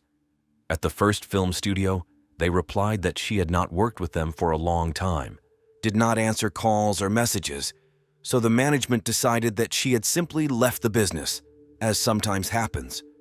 They could not tell anything more interesting. At the second film studio, the journalist spoke with another actress from adult films who called herself a friend of the deceased. She provided the phone number used by Charlotte. Thanks to this data, it was finally possible to find out the victim's real name, Carol Maltese. Andrea Torelli tried to call the girl's cell phone number several times, but to no avail. Then he tried to contact her through a messenger. And, surprisingly, someone allegedly answered the text message, claiming to be Carol herself. The journalist, under the pretext of an interview about the life of an actress in this industry, tried to arrange a meeting with her. However, he received a rude refusal in response. Andrea understood that it was not actually Carol responding, but the likely killer. The reporter was persistent and tried to continue the dialogue, persuading the so-called Carol to record a voice message or talk on the phone. Having received another refusal, Torelli changed his tactics. He reported that the body of a girl with identical tattoos, like in Carol Maltese's photos, had recently been found. Therefore, he would like to talk and make sure that the actress was alive. The criminal probably did not know about the discovery of the body, and this news came as a real shock to him. Apparently, he was counting on the remains not being found for a long time, and then not being able to be identified. Fortunately, he was mistaken. The journalist continued the conversation, insisting on at least a 3-second conversation. But after that, the interlocutor simply disappeared. He stopped responding and reading messages. The reporter was convinced that he had just communicated with Carol's killer. He had 2 options for action. First, he could publish this information in his magazine. The news would become a sensation and make him famous. Second, he could turn to the police so that detectives could verify the information themselves. But then he risked the possibility of a leak of information that other media would publish. Moreover, the journalist understood that his intervention could end badly. After all, now the killer was aware that he was being sought, and therefore could try to flee to another country, hide somewhere in Italy, or resort to radical measures, take his own life. Despite all the risks and potential harm he could cause to the investigation, Andrea could also move it forward, and he did the right thing by first contacting the police. On the 27th, Torelli went to the police station and handed over the collected information to the Carabinieri. And only after that did he write an article in his magazine, but he did not provide all the details, indicate the victim's real name, or mention his communication with the killer. However, even such an article had the effect of a bomb exploding. After talking with Andrea, the criminal was already on guard. He began to monitor the news, so he quickly realized that the investigation was progressing and approaching him. Gripped by panic, he decided to report the girl's disappearance to the police, apparently to deflect suspicion from himself. On the day the article was published, Davide Fontana and Carol's fiancé named Salvatore came to the police station together. They filed a missing person report for the girl. They were immediately invited into an office for questioning, which lasted until 4 o'clock the next morning. On March 28th, official publications from other media appeared in newspapers stating that DNA examination had confirmed the identity of the deceased. It was Carol Maltese. And the very next day, March 29th at 7:15 a.m., the Carabinieri again appealed to the public through the mass media. They reported that a 43-year-old man had been detained on suspicion of premeditated murder with aggravating circumstances. It turned out to be Davide Fontana, who had been nervous and confused in his testimony from the very beginning of the interrogation. At first, he claimed that he had not seen the girl for 2 years, but this, of course, was not true. In addition, it did not explain why the man decided to report the disappearance just a few days after her body was found. The investigators quickly managed to break the main suspect. Under pressure, Davide began to talk. According to him, on January 11th, He and Carol were filming a video commissioned by one of the fans of her work. The man admitted that it was a much more extreme recording than the ones the couple had made before. The customer asked to put a bag over Carol's head, tie her up, tape her mouth shut, and also beat her and hit her on the head with a hammer several times in the process. According to the script, Davide was supposed to torture the actress, and she voluntarily agreed to this. So the man started the actions on record. He dealt several blows to the head with a hammer and also beat the tied-up girl for a long time. When it was finally over and David removed the bag, it turned out that Carol was dying. She was still twitching in her death throes, so the killer, according to him, was worried that Carol was continuing to suffer. Allegedly wanting to relieve her from suffering, he took a kitchen knife and cut her throat out of mercy. From the suspect's confessions, it became known that instead of calling the police or an ambulance when Carol was dying, he first finished off his victim and then began to plan how to get rid of the body. For 3 months after the murder, he dismembered Carol's remains and stored them in a freezer. At the same time, the man used the murdered woman's cell phone, communicating with her relatives and friends through social networks and messengers. In this way, he maintained contact and created the illusion that Carol was alive. The criminal's testimony was confused and fragmentary. He often got confused and changed some details of the story. His entire story looked doubtful, and everything required careful verification. In the end, the detectives managed to recreate an approximate picture of what had happened. As it turned out, Carol really wanted to move to Verona to be closer to her son. Here, Carol planned to gradually end her career in the dubious industry. She no longer wished to take part in it, and strove to become an ordinary person. Carol intended to marry her boyfriend Salvatore. On January 8, 2022, she performed at the club for the last time, and on the 11th, she was going to shoot a commissioned video with Davide for the last time. The investigation established that the order came from a fake account created by the banker himself. In it, he described in detail the perverse video that Carol was supposed to shoot. The scene included tying up, taping the mouth shut, a bag over the head, beating, and a blow to the head with a hammer. During the process, the man was supposed to find out the password to the girl's cell phone from her. This was part of a script conceived as the highest manifestation of domination over a person. Carol agreed, not even suspecting that by doing so, she was giving her executioner the opportunity to kill her. Initially, they agreed that he would imitate all actions without using force, and Carol would pretend to be suffering in order to avoid real injuries. Instead, Davide acted at full force, getting carried away and crossing all boundaries. Obviously, all this was planned in advance, so the crime clearly had an intentional character. As soon as Davide found out the password to Carol's phone, he deviated from the script and began to brutally beat the girl until he beat her to death with a hammer. For several days, the killer came to the filming location and looked at the lifeless actress, satisfying his sadistic needs. After that, the man went to a hardware store, where he bought a hacksaw, large scissors, an electric saw, and spare blades. The banker also ordered a large freezer and a brazier, using Carol's phone to do so. It was the brazier that caused the severe burns that the police found on her body. On January 14th, Carol was supposed to go to Paris with her boyfriend Salvatore, but Davide told him that Carol had contracted COVID and was self-isolating. The fiancé believed it, because many people in their circle were sick. He unsuccessfully tried to contact Carol under various pretexts, but Davide refused each time, referring to her poor health. The story of Carol Maltese's murder shook all of Italy. Davide Fontana, a banker and a celebrity in the culinary world, was arrested on March 29, 2022, on suspicion of premeditated murder with aggravating circumstances. It was he, as it turned out, who was the main person involved in this horrific case. Strangely, for 2 months, none of the girl's relatives or loved ones tried to get into Davide's dwelling to find out what had actually happened to Carol. This played into the hands of the killer, who calmly dismembered the body and hid traces of the crime, staging the illusion of his victim's life.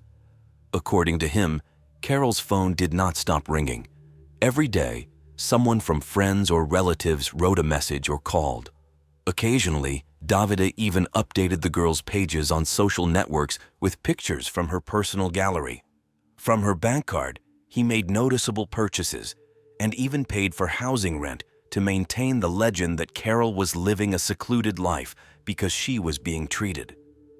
After the interrogation was over, Fontana stated that he had tried to commit suicide by writing a statement about Carol's disappearance, but he could not do it because he was arrested. However, no one believed this, because for 3 months, while the man was enjoying the crime he had committed and hiding its traces, he had enough time for suicide.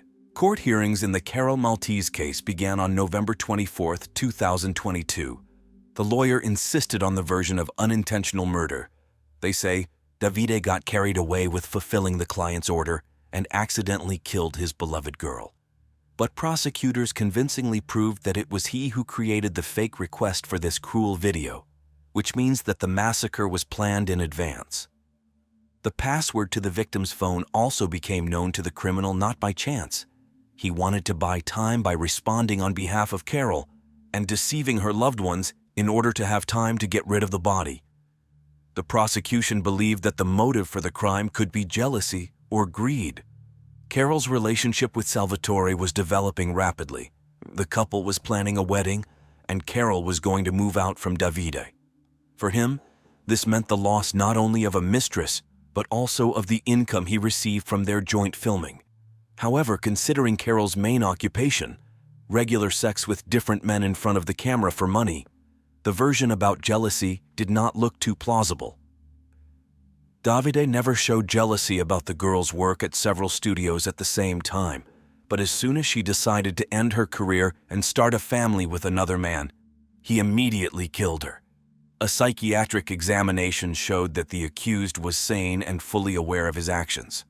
The verdict in this high-profile case was announced on June 12, 2023. Although the prosecution demanded life imprisonment, the judge decided that the killer's actions were not intentional in nature.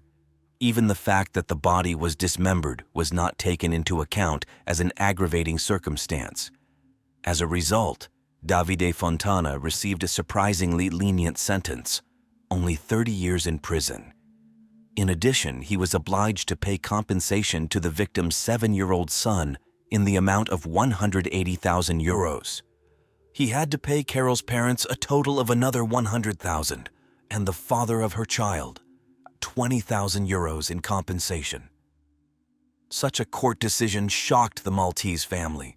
Davide's involvement in similar murders in the past could not be proven. Journalist Andrea Torelli, who took an active part in this case, wrote a book about the course of the investigation. In it, he told in detail how his intervention helped expose one of the cruelest murderers in the history of Italy. Dear friends, here we have come to the end of this sad and instructive story. The tragic fate of Carol Maltese makes us think about many things: difficult life choices, the price of quick earnings, the importance of valuing one's own life and safety. Every person has the right to choose their own path, and we cannot condemn Carol for her decision to become an actress in adult films. But at the same time, we must understand that any profession has its risks. Just as a policeman is exposed to the danger of being killed by a criminal every day, work in the adult entertainment industry, unfortunately, can also be extremely dangerous. Carol's story is a bitter lesson for all of us. It teaches us that we should not make important life decisions hastily, guided only by the desire to make money quickly. Sometimes what seems like easy money can turn into a terrible tragedy. Before taking a serious step, it is worth stopping and thinking not twice but 3 times, to weigh all the pros and cons, to assess the possible risks and consequences. Of course, each of us dreams of financial stability and prosperity, but are money worth risking one's health, safety, and sometimes even life for? Isn't it better to earn less, but be able to enjoy every day lived, to feel protected and needed by one's loved ones? Let us be wiser and more prudent. Let us not allow greed and the desire for easy gain to cloud our minds. Let us not be afraid of hard and honest work. Let our path to success be longer but safer. Let us value every moment spent with family and loved ones, because no money can bring back a lost life. Justice in this world can sometimes be cruel and relentless. Davide Fontana, Carol's killer, received only 30 years in prison, too lenient a punishment for such a terrible crime. But can any term behind bars return a mother to a little son or a daughter to her parents? If only it were possible to turn back time and convince Carol not to take that fatal step. But what happened, happened. Now we can only learn important lessons from this tragedy and live on, not repeating others' mistakes. Let Carol's death be a reminder to each of us. Life is priceless and fragile, so cherish it and do not subject it to unjustified risk. In conclusion, I want to address all of you, dear viewers. Thank you for being here throughout this difficult story. I know that sometimes it was painful and scary for you, but you found the strength to listen to Carol's story to the end. I hope it did not leave you indifferent and prompted you to take a fresh look at some things. And most importantly, take care of yourselves, my dear friends. Value each new day spent in the circle of family and loved ones. Do not risk your lives for the sake of illusory promises of quick enrichment. Remember that there are things incomparably more important than money: your health, your dreams, your feelings. The Cecil Hotel in Los Angeles has a sinister reputation. Over nearly a century of its existence, it has been the site of numerous tragedies and mysterious events. But even against the backdrop of this grim history, the case of Eliza Lam stands out. What happened to the 21-year-old Canadian student within the walls of the Cecil in 2013 still haunts those seeking the truth. The police investigated this case for a long time, but ultimately concluded that it was a suicide. However, there are far too many puzzling and suspicious elements in this story. It's all too easy to discern the outlines of a deliberate and brutal murder. So, what really happened to Eliza Lam? Why was her body found where it was found? And most importantly, who killed her and why, if it was indeed a murder? Today we will try to unravel this mysterious story and separate facts from speculation. Eliza Lam, a 21-year-old girl originally from China, emigrated to Vancouver, Canada in 2003 with her family, consisting of her father, mother, and sister. Thanks to the large Chinese diaspora living in this city, adaptation was quick for all family members. Soon, the Lam family rented a small Chinese restaurant and led a quiet, measured life.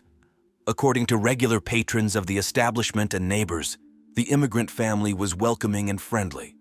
Eliza, a brown-eyed girl with dark hair, was fluent in English, although she had vision problems. She was a first-year student at the University of British Columbia, which ranks 40th among 17,000 universities worldwide. The girl was responsible and hardworking, working part-time on weekends and evenings in clothing stores, and later got a job at a bank. Eliza loved to travel, and even the lack of company did not stop her. She independently visited Washington State, Ottawa, Toronto, and Niagara Falls. She dreamed of going to Los Angeles and Hollywood in the near future. In December 2012, Eliza broke up with her boyfriend, and already in January 2013, the diligent student received a Christmas bonus. She told her sister about her desire to go to America to gain new experiences and get rid of the negative feelings associated with the breakup. The funds were there, and the parents did not object.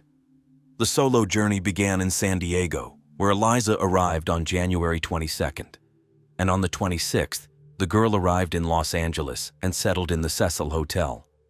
It is worth pausing at this point and telling the story of the hotel chosen by Eliza. The Cecil was built in the 1920s.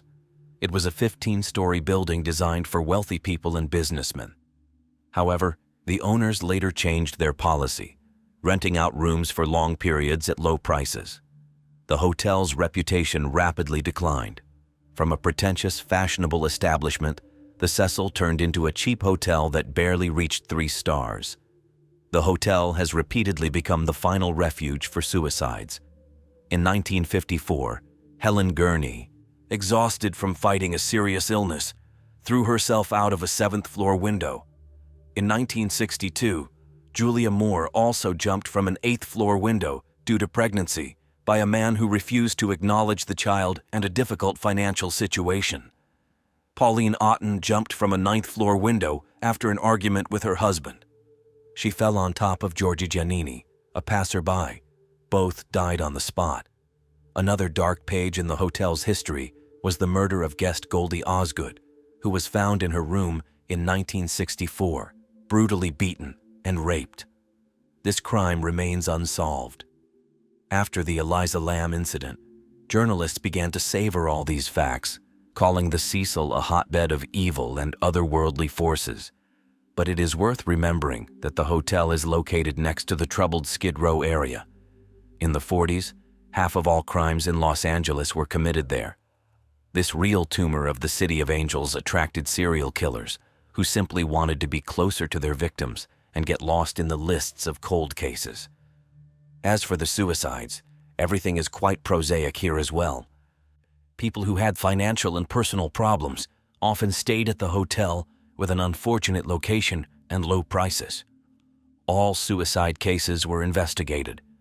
Over 90 years of the Cecil's existence, only one murder occurred there, which is not that much. It is hardly possible to confidently state that the hotel is run by evil forces based on one case. This is a typical example of a cheap hotel where criminals and people with mental disorders sometimes stay. Finally, let's return to Eliza Lamb. She checked into the hotel on January 26th and intended to leave on February 1st. According to the employees, the girl behaved normally, did not demand anything, and spent most of her time outside the hotel. So it was not possible to establish exactly what Eliza was doing from January 26th to 29th. On the 29th, she left a text message on Tumblr. "I'm staying in a terrible hotel. By the word terrible, I mean tasteless. But it was built in 1928. It's Art Deco. So yeah, the hotel is cool. I think Baz Luhrmann should have filmed The Great Gatsby here." What Eliza did on January 30th is unknown. On the 31st, the staff saw her in the lobby. She was talking to her parents. Around noon, she visited a bookstore. On February 1st, Eliza did not call home. The girl had a particularly strong connection with her family. There was an agreement that she would call them every day, which she did with pleasure. After waiting until the evening of the first day of February, her father called Eliza himself. There was no answer. Then, around 8 in the evening, he called the reception. The duty manager reported that the stay at the hotel had expired on February 1st. Since the reservation was not extended, the staff vacated the room, and her belongings were waiting in the storage room. The manager did not know where their owner was. The Lamb family immediately went to the nearest police station. An officer helped them file a report dated the 1st. On February 4th, the case from the Los Angeles Missing Persons Department almost immediately went to the Homicide and Major Crimes Division. The reason for this decision is unknown, as there was no data on the commission of crimes against Eliza Lamb. Perhaps the police acted preemptively. Or maybe they found coincidences with previous crimes. In any case, the disappearance of the Canadian student was handled by detectives from the most prestigious and competent criminal investigation unit. On February 5th, they arrived at the hotel. On the same day, 2 dog handlers with dogs were called in and began to inspect the building. They even checked the technical floor. This floor could be reached by elevator, but it was impossible to exit without a special key. The roof, which was locked with an electronic lock, was also checked. The opening was recorded on the hotel security alarm panel. There was no data on unauthorized opening or lock breakage. The police decided to play it safe. Search activities involving dogs did not yield any results. Eliza's fate remained unknown. Detectives seized video recordings from the hotel's surveillance cameras, ATMs in the lobby and neighboring buildings, and street camera footage. They had to analyze 800 hours of video recordings from January 31st and February 1st. While viewing the video recordings, the police came across a stunning find. The camera captured the missing girl in the elevator a few hours before her death. Other cameras did not record Eliza Lamb leaving the hotel, so she remained inside. From the data that came from Canada, it became known about Eliza's diagnosed bipolar disorder. This is a veiled name for psychosis, which is characterized by an alternation of two states: lethargic, depressed, and excited active. The disease had a mild form, and according to the doctor, did not pose a danger to others or to Lam herself. She took medication with her on the trip. On February 19th, the story of the missing Canadian student made an incredible zigzag. On the evening before and the morning of the 19th, several hotel guests complained about an unpleasant smell and strange color of the water. The Cecil Hotel had a personal water tower, 4 tanks with a volume of approximately 7,500 liters each, installed on the roof to maintain hydraulic pressure in case of water supply interruptions. The plumber decided to start checking the water quality with them. Inside one of the tanks, half filled with water, he found a floating body. According to him, this happened at 10 in the morning. At 12:49, a patrol officer officially reported that he saw a naked female body in the water. At approximately 1 o'clock, a whole column of firefighters and police officers began to pull the corpse out of the tank. Residents of Los Angeles watched the operation live. The television broadcast was conducted from helicopters of several TV channels. In addition, a whole flock of reporters settled on the roofs of neighboring buildings and near the entrance to the hotel. At 3:45, the body was pulled out of the tank. At 4 o'clock, the identity of the deceased was established. It turned out to be Eliza Lam. No one doubted this. On the evening of the same day, all residents of the United States learned about the incident. In the water tank, where the female body swollen from decomposition was floating, they found black men's shorts size M, a green t-shirt size L, a set of black lace underwear, a pair of black sandals, a red fleece jacket size XS with a hood and zipper, a wristwatch, and a key card for the Cecil Hotel. The absence of important items is surprising: a wallet, phone, and glasses, which were never found either in the room or near the body. The autopsy, conducted by a forensic expert, brought quite intriguing results. Of the intravital bodily injuries, 2 skin defects were identified under the knees of both legs. Abrasions 2.5 centimeters long on the right leg and about 1 centimeter on the left. It was established that Eliza had sexual intercourse shortly before her death, and drowning did not fit the case of Eliza Lam's death at all. On the inner side of the eyelids and the sclera, there were pinpoint hemorrhages, a sign of mechanical airway obstruction. The nasal passages were not blocked. This meant that after the body was removed from the water, there was no abundant discharge of foamy liquid from the lungs, and the release of foam is a significant sign of death by drowning. There was no water in the lungs, which means there was no reflex inhalation underwater. The girl got into the tank without breathing or with weakened superficial breathing. But Eliza Lam's death was announced as a result of drowning. Thus, Lam's death, which was not a drowning, was still declared a drowning. The police seized the medications that Eliza Lam took on the trip. Trace amounts of drugs were found in the liver, but the peak of action had passed long before death. They did not cause the death. On June 21st, the Los Angeles police put a bold end to their investigation, concluding that Eliza Lam committed suicide due to an exacerbation of bipolar disorder. Law enforcement agencies chose the path of least resistance, blaming the victim herself. How familiar this is. I wonder when they will start punishing law enforcement officers for negligence and unwillingness. Despite the fact that the Los Angeles police put an end to the investigation, recognizing Eliza Lam's death as a suicide due to an exacerbation of bipolar disorder, the public was not quick to agree with this. There were too many strange and incomprehensible things in this story to simply take and believe the official version. Both journalists and people who were simply not indifferent to the event saw a mystical trail in it, the dark intervention of otherworldly forces. But is everything really so mysterious? Perhaps it is worth looking for a more rational explanation. Let's agree with the police conclusion for a minute and consider this case from the point of view of suicidology. People who are prone to suicide have certain characteristic signs of behavior that an experienced specialist will notice immediately. From 70% to 90% of potential suicides in one way or another inform their loved ones, relatives, friends, about their intentions. But Eliza Lam did nothing of the sort, no alarming conversations or hints. Most women and girls who try to commit suicide do not die the first time. They either get scared at the last moment or just want to attract attention to themselves. Usually, the second or third attempt becomes fatal, although some practice this much longer. But Eliza, as far as is known, did not have any previous suicide attempts at all. The main reason for suicide is unbearable mental and physical pain that a person seeks to get rid of at all costs.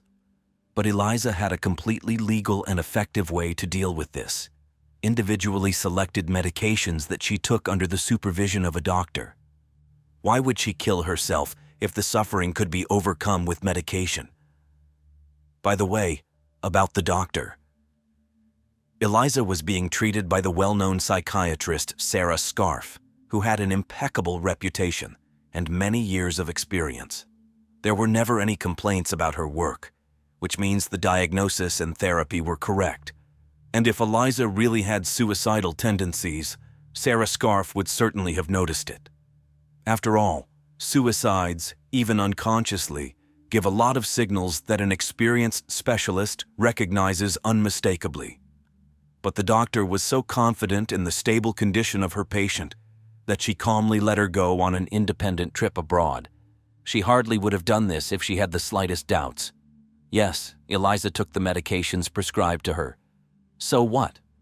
This is not at all an indicator of abnormality, rather the opposite. A person who follows the doctor's recommendations and regularly takes medication is usually quite adequate, able to control emotions and cope with stress. Moreover, with bipolar disorder, there are never hallucinations or delusions. Toxicological examination showed that on the eve of her death, Eliza did not drink alcohol or use drugs, and this could have exacerbated the manifestations of the disease. Another argument against suicide is the complete nudity of the body. Women who commit suicide never undress, because even in the last minutes of their lives, the thought that someone will lustfully examine their bodies is unbearable for them. But according to the official version, it turns out that Eliza undressed completely, threw all her clothes into a tank of water, and jumped in there herself. Isn't that strange? Moreover, death by drowning is terrible and painful. If the girl really wanted to end her life, she would have chosen something faster and simpler. Well, at least a jump from the roof. Fortunately, she was there. By the way, guests of this hotel who committed suicide usually jumped from windows, not drowned. Perhaps the key to this strange story lies in the video that captured Eliza Lam's last minutes of life. The police released this recording on February 13th, but there is one nuance here.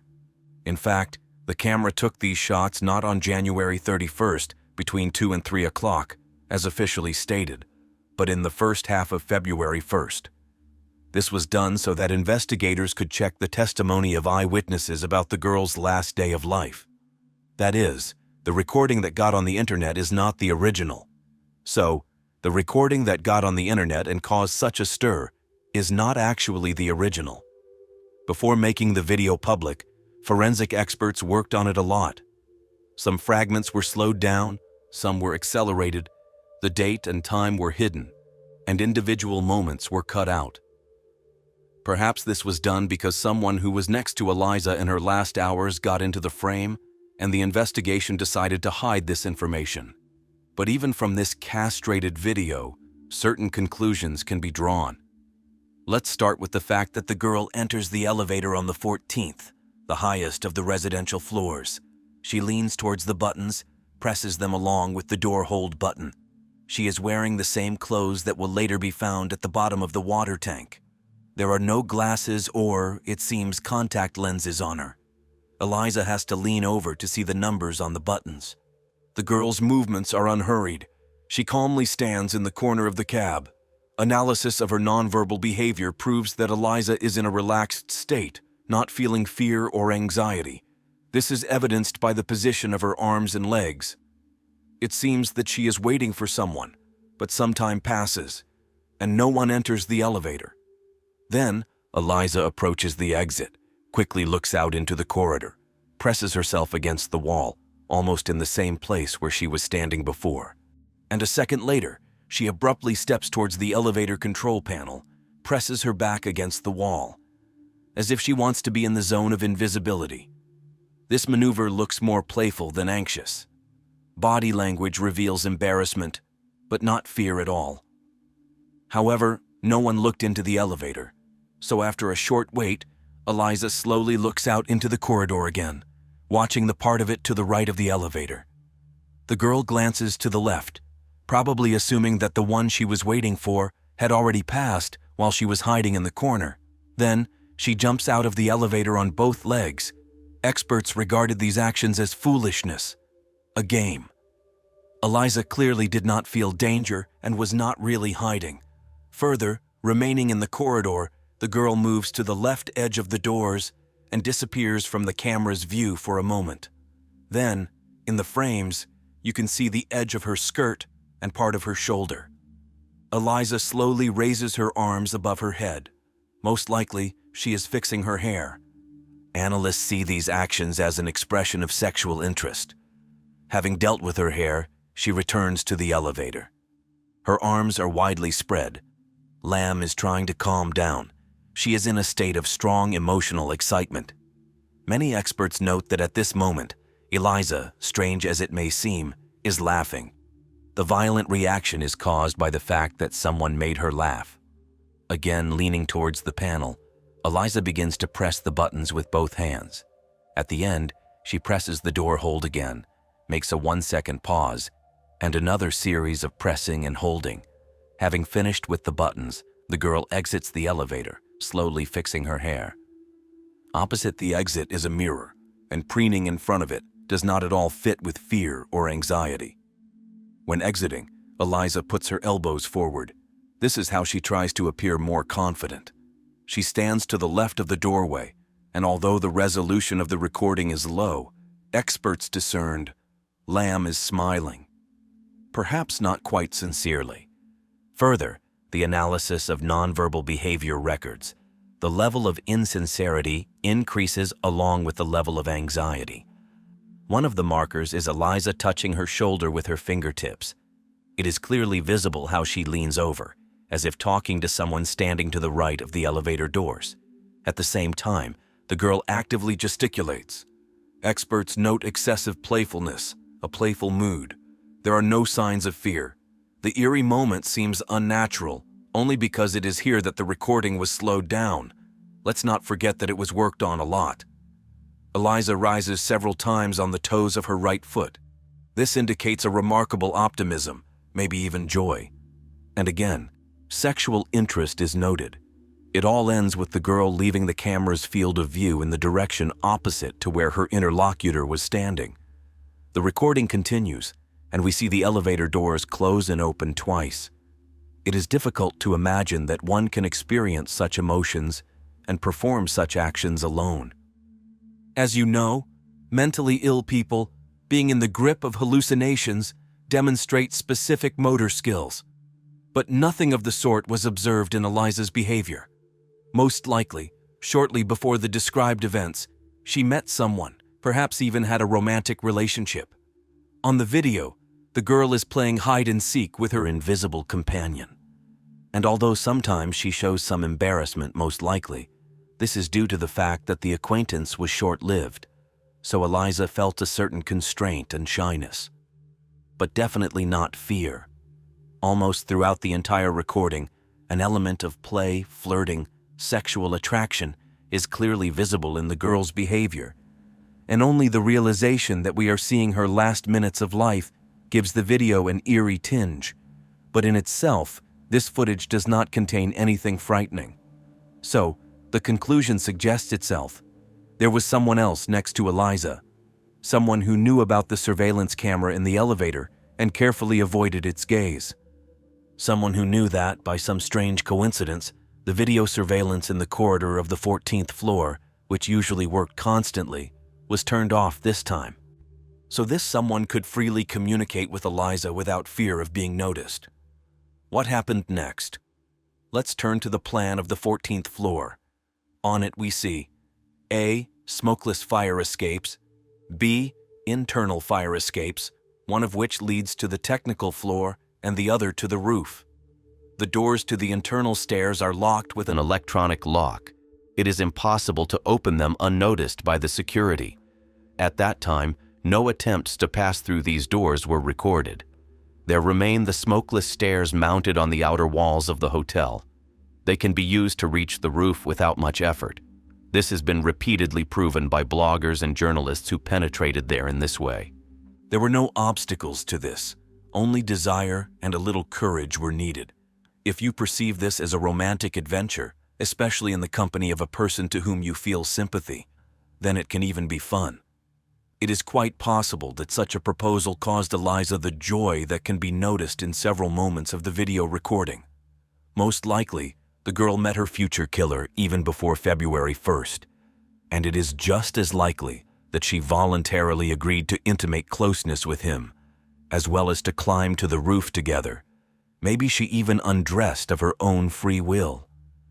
Until some fatal moment, Eliza's relationship with her killer was playful and quite friendly. And then some incident provoked an acute conflict. Murderers often commit crimes under the influence of aggression that arises in response to actions or words that are unacceptable to them. For serial killers, this is doubly true. They attack not every potential victim, but only the one whose behavior seems offensive to them. It seems that Eliza's killer did not torture or mock her. Most likely, he used a chokehold with his forearm, a technique from which even an adult man loses consciousness in just 15 seconds. This method has two important features. Firstly, it does not leave visible traces, and secondly, it leads to rapid loss of consciousness without the ability to resist. Having strangled Eliza, the criminal raised her unconscious body to the tank roof, using a ladder that was always stored there. This explains the absence of the girl's fingerprints on the stairs, and then, through the hatch, he lowered her into the water. Recall, Eliza was strangled, as indicated by pinpoint hemorrhages on the inner side of the eyelids and sclera found during the autopsy. At the same time, her mouth was not forcibly closed. Otherwise, there would have been injuries from the teeth on the inner side of the lips. No significant amount of water got into the lungs, which means there was no deep reflex inhalation underwater. Eliza ended up in the tank, either completely without breathing or with weakened superficial breathing. After that, the killer searched her clothes, taking the money, phone, and glasses. He had to get rid of the phone. It could have contained their correspondence and photos. He probably spent the money and kept the glasses as a trophy. Having searched the clothes, the criminal threw it into the same tank. He did not try to imitate suicide. He just hid the body. The person who killed Eliza Lam is cold-blooded, prudent, and has experience in such matters. Perhaps she had already committed similar crimes before. The killer perfectly understood what the police would pay attention to and how he should act in order to remain unnoticed. It is possible that he knew. Water will destroy biological traces. If you look at the circumstances of Eliza Lam's death without bias, it becomes obvious that this is not at all like suicide.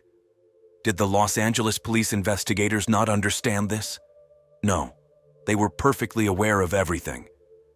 It's just that the reason they decided not to open a criminal case was extremely pragmatic.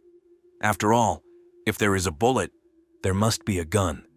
If there is a stab wound, there must be a knife somewhere. This is how murders usually happen. But when there is something incomprehensible, vague, something that is difficult to prove, it is better to close the case at the stage of inquiry. Why waste effort and time on searches that may turn out to be in vain? Even if this murder was committed by a maniac, it is worth waiting for the next episode in order to understand the criminal's model of action. By the way, a similar crime occurred just a month later. In Los Angeles, even without Eliza Lam, there are enough murdered women. Police resources should not be spent on an investigation that is minimally likely to end in a court verdict. Statistics require an increase in crime detection rates. Eliza Lamb's parents demanded compensation from the hotel for negligence. After all, unhindered access to the roof still exists. But negligence can be seen in this story literally in everything. Many questions remain for the investigation. Can we assert that everything happened exactly as described above? Of course not. This is just one version. Yes, there are huge databases that describe the typical behavior of murderers. They work well as an example. But can we say with certainty that the criminals who are caught are similar to those who are still at large? Perhaps the police catch those who have primitive motivation? What if they ended up behind bars precisely because of the predictability of their actions? It is quite probable that Eliza became the victim of someone whose actions cannot be explained. We can only hope that someday the truth will come out.